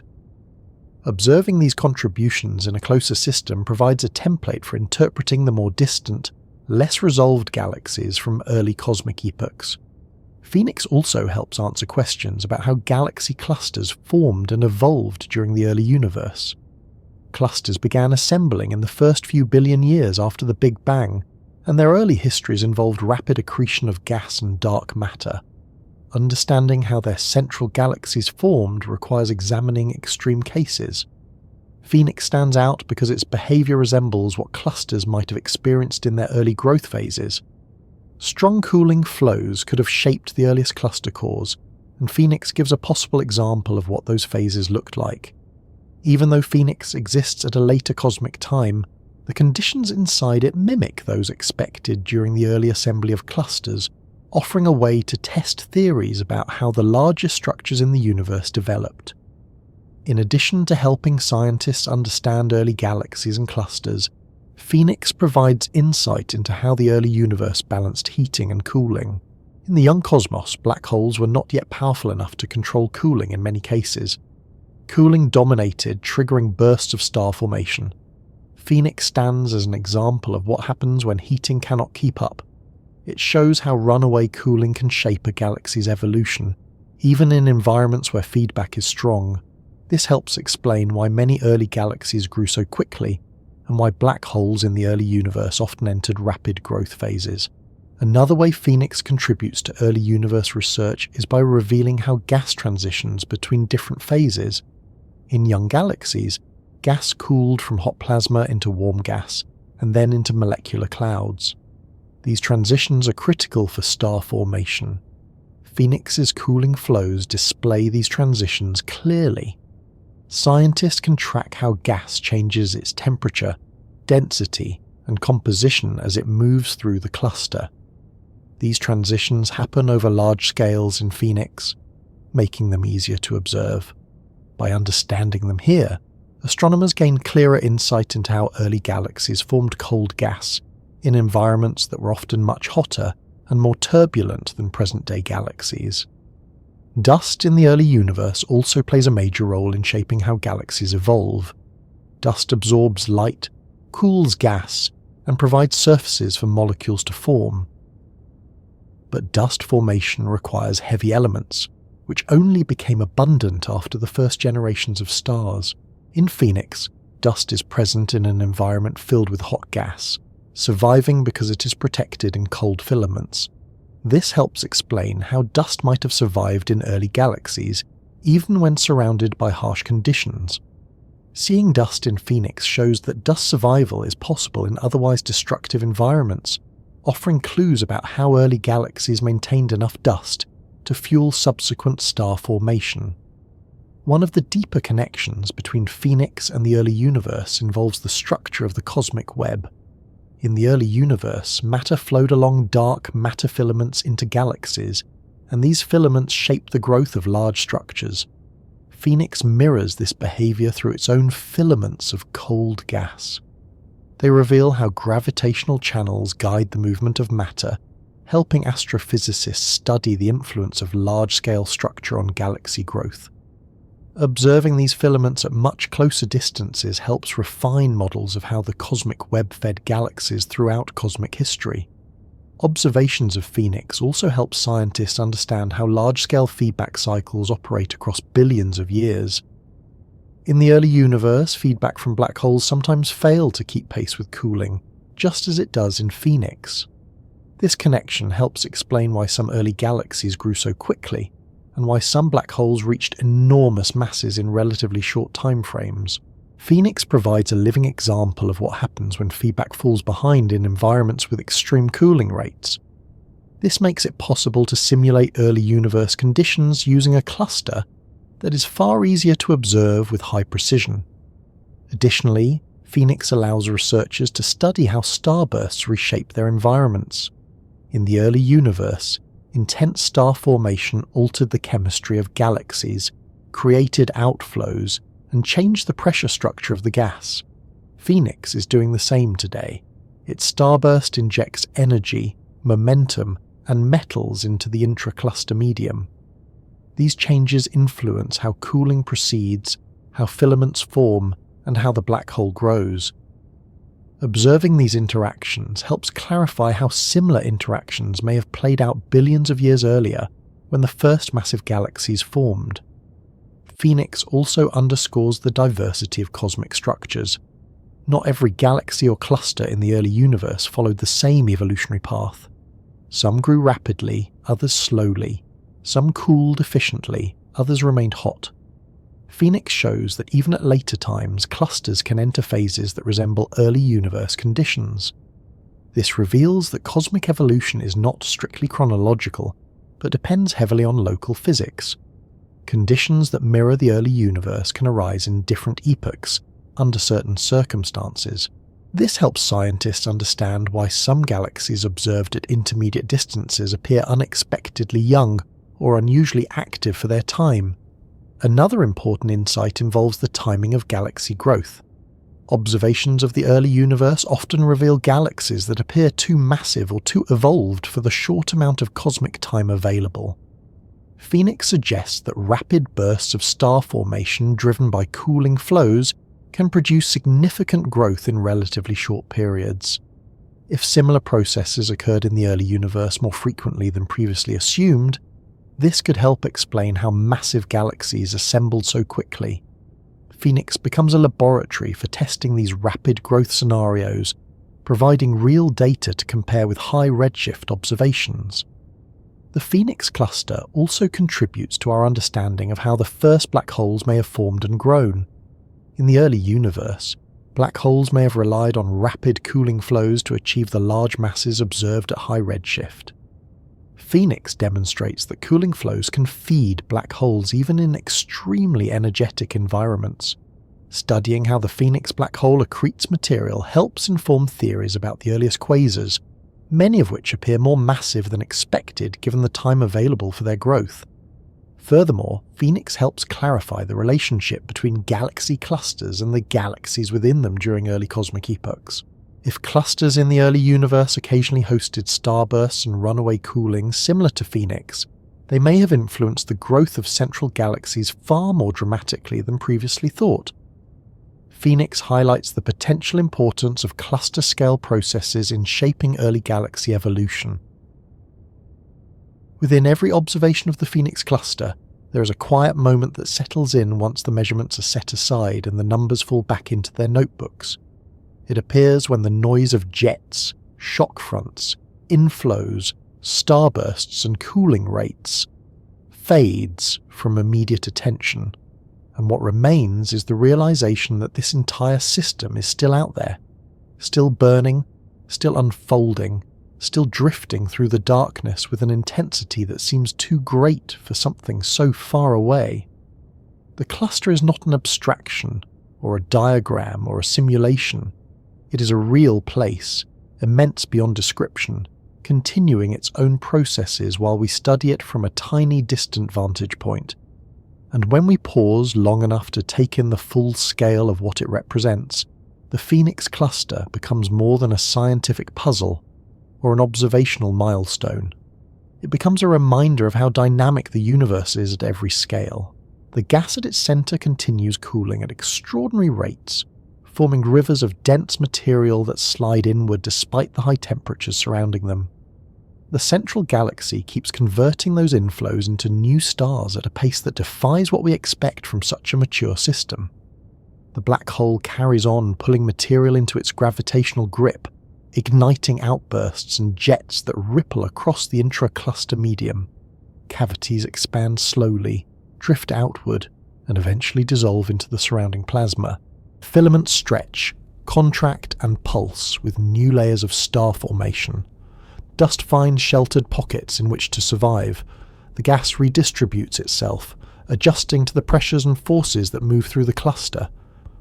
All of it exists in a continuous cycle shaped by the push and pull of gravity, heat, density and motion, the ongoing firestorm that earned Phoenix its name. There is a strange calm in recognizing that none of these processes are paused for our benefit. They do not wait for our instruments to align or for a telescope to schedule an observation. They continue whether anyone is watching or not. Billions of years ago, the cluster entered a phase that remains active in the light now reaching us.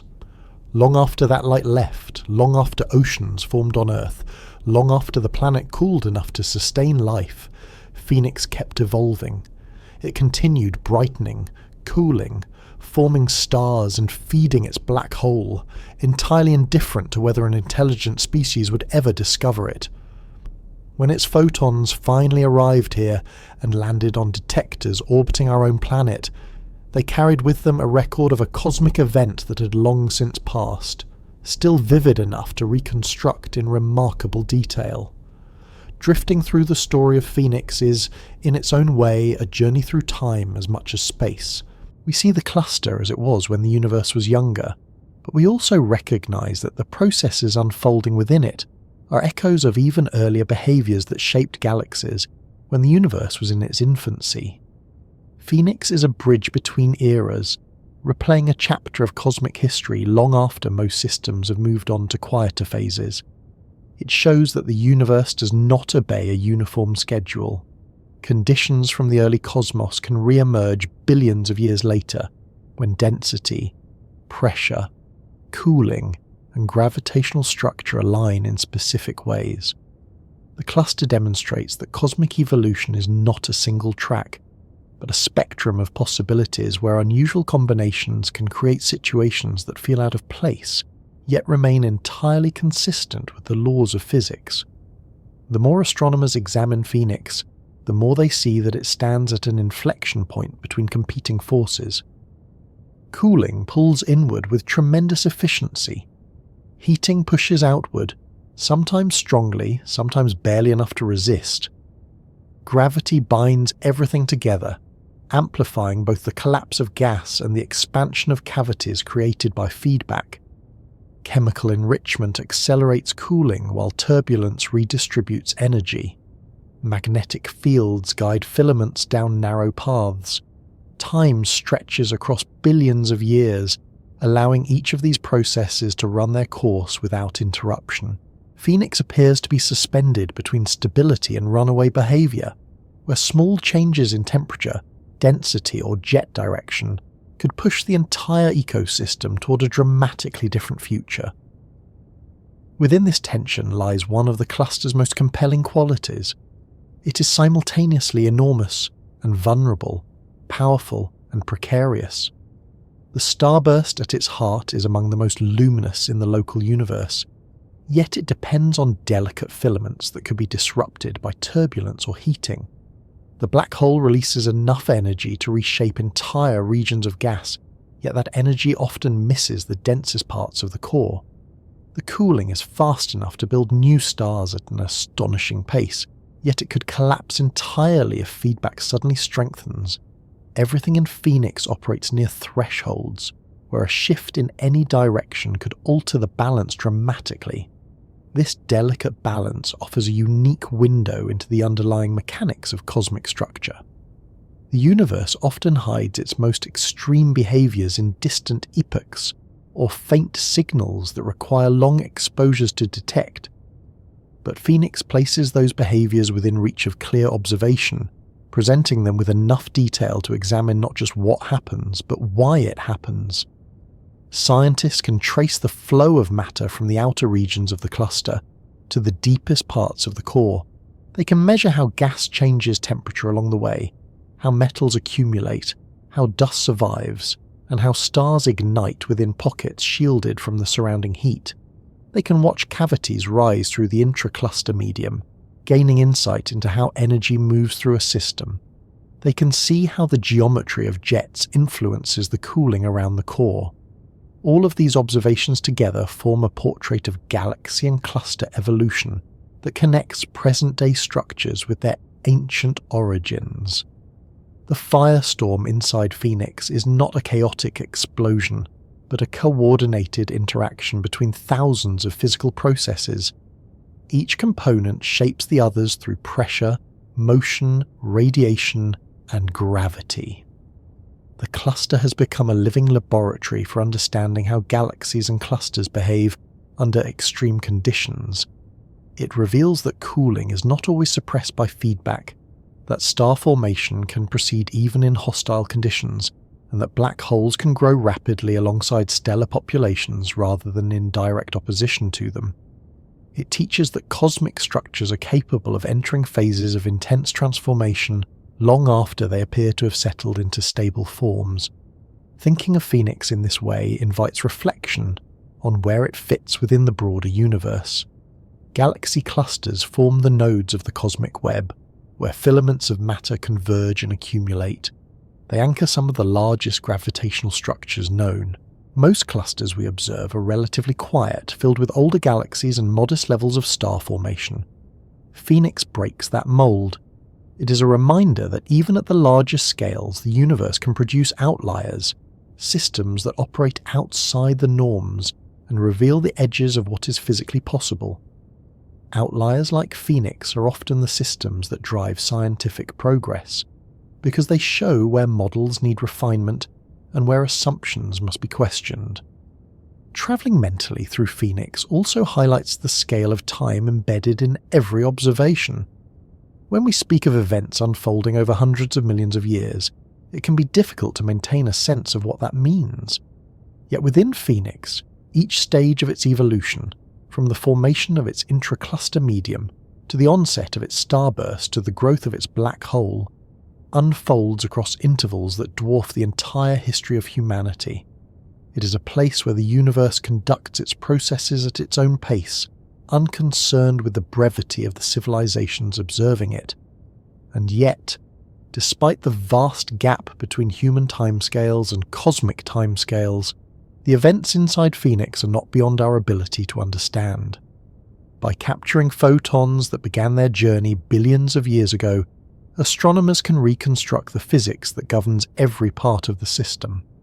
As instruments continue improving, Phoenix will likely reveal even more. Future telescopes will measure the motion of its gas with greater precision, map its magnetic fields in finer detail, and detect the faintest signatures of turbulence and structure. Observations in the infrared will uncover even more about the young stars forming within the filaments. Radio telescopes will trace the faint echoes of feedback episodes that occurred long before the ones we currently detect. The cluster will continue to be a reference point for models of galaxy formation, black hole growth, and cosmic evolution. Each new tool will add more layers to the picture, providing clarity that earlier generations could not have imagined. Drifting through the cosmic firestorm that is Phoenix is not simply an exercise in scientific analysis. It is also a way of grounding ourselves in the scale of the universe. Every element of Phoenix's story stretches across distances that exceed anything we encounter in daily life. Every measurement reflects temperatures and energies beyond anything the Earth can produce. Every component operates through physics that remains consistent from the smallest laboratory experiment to the largest structures in the cosmos. It is a reminder that the universe is not just vast but coherent, governed by laws that apply across unimaginable scales. Even though Phoenix operates in extreme conditions, it retains a sense of order. The gas flows follow gravitational contours. The starburst ignites in regions where density crosses critical thresholds. The black hole responds to inflow with predictable outbursts. The intracluster medium absorbs shockwaves and converts them into gentle ripples that propagate for hundreds of thousands of light years. The cluster as a whole remains a single connected structure, bound by gravity and shaped by processes that remain consistent across its enormous volume. There is comfort in this consistency, in knowing that even the most intense cosmic systems follow patterns we can understand. As the drift through Phoenix reaches its final stretch, what emerges most clearly is not a sense of ending, but of continuation. The cluster will keep evolving long after the light we observe has passed. The inflows will shift, the starburst will change, the black hole will cycle through phases of activity. New cavities will form while older ones rise and dissipate. The filaments may persist or collapse. The cluster will adjust itself again and again as time marches on. Nothing inside Phoenix is static, and nothing suggests that any state it occupies is permanent.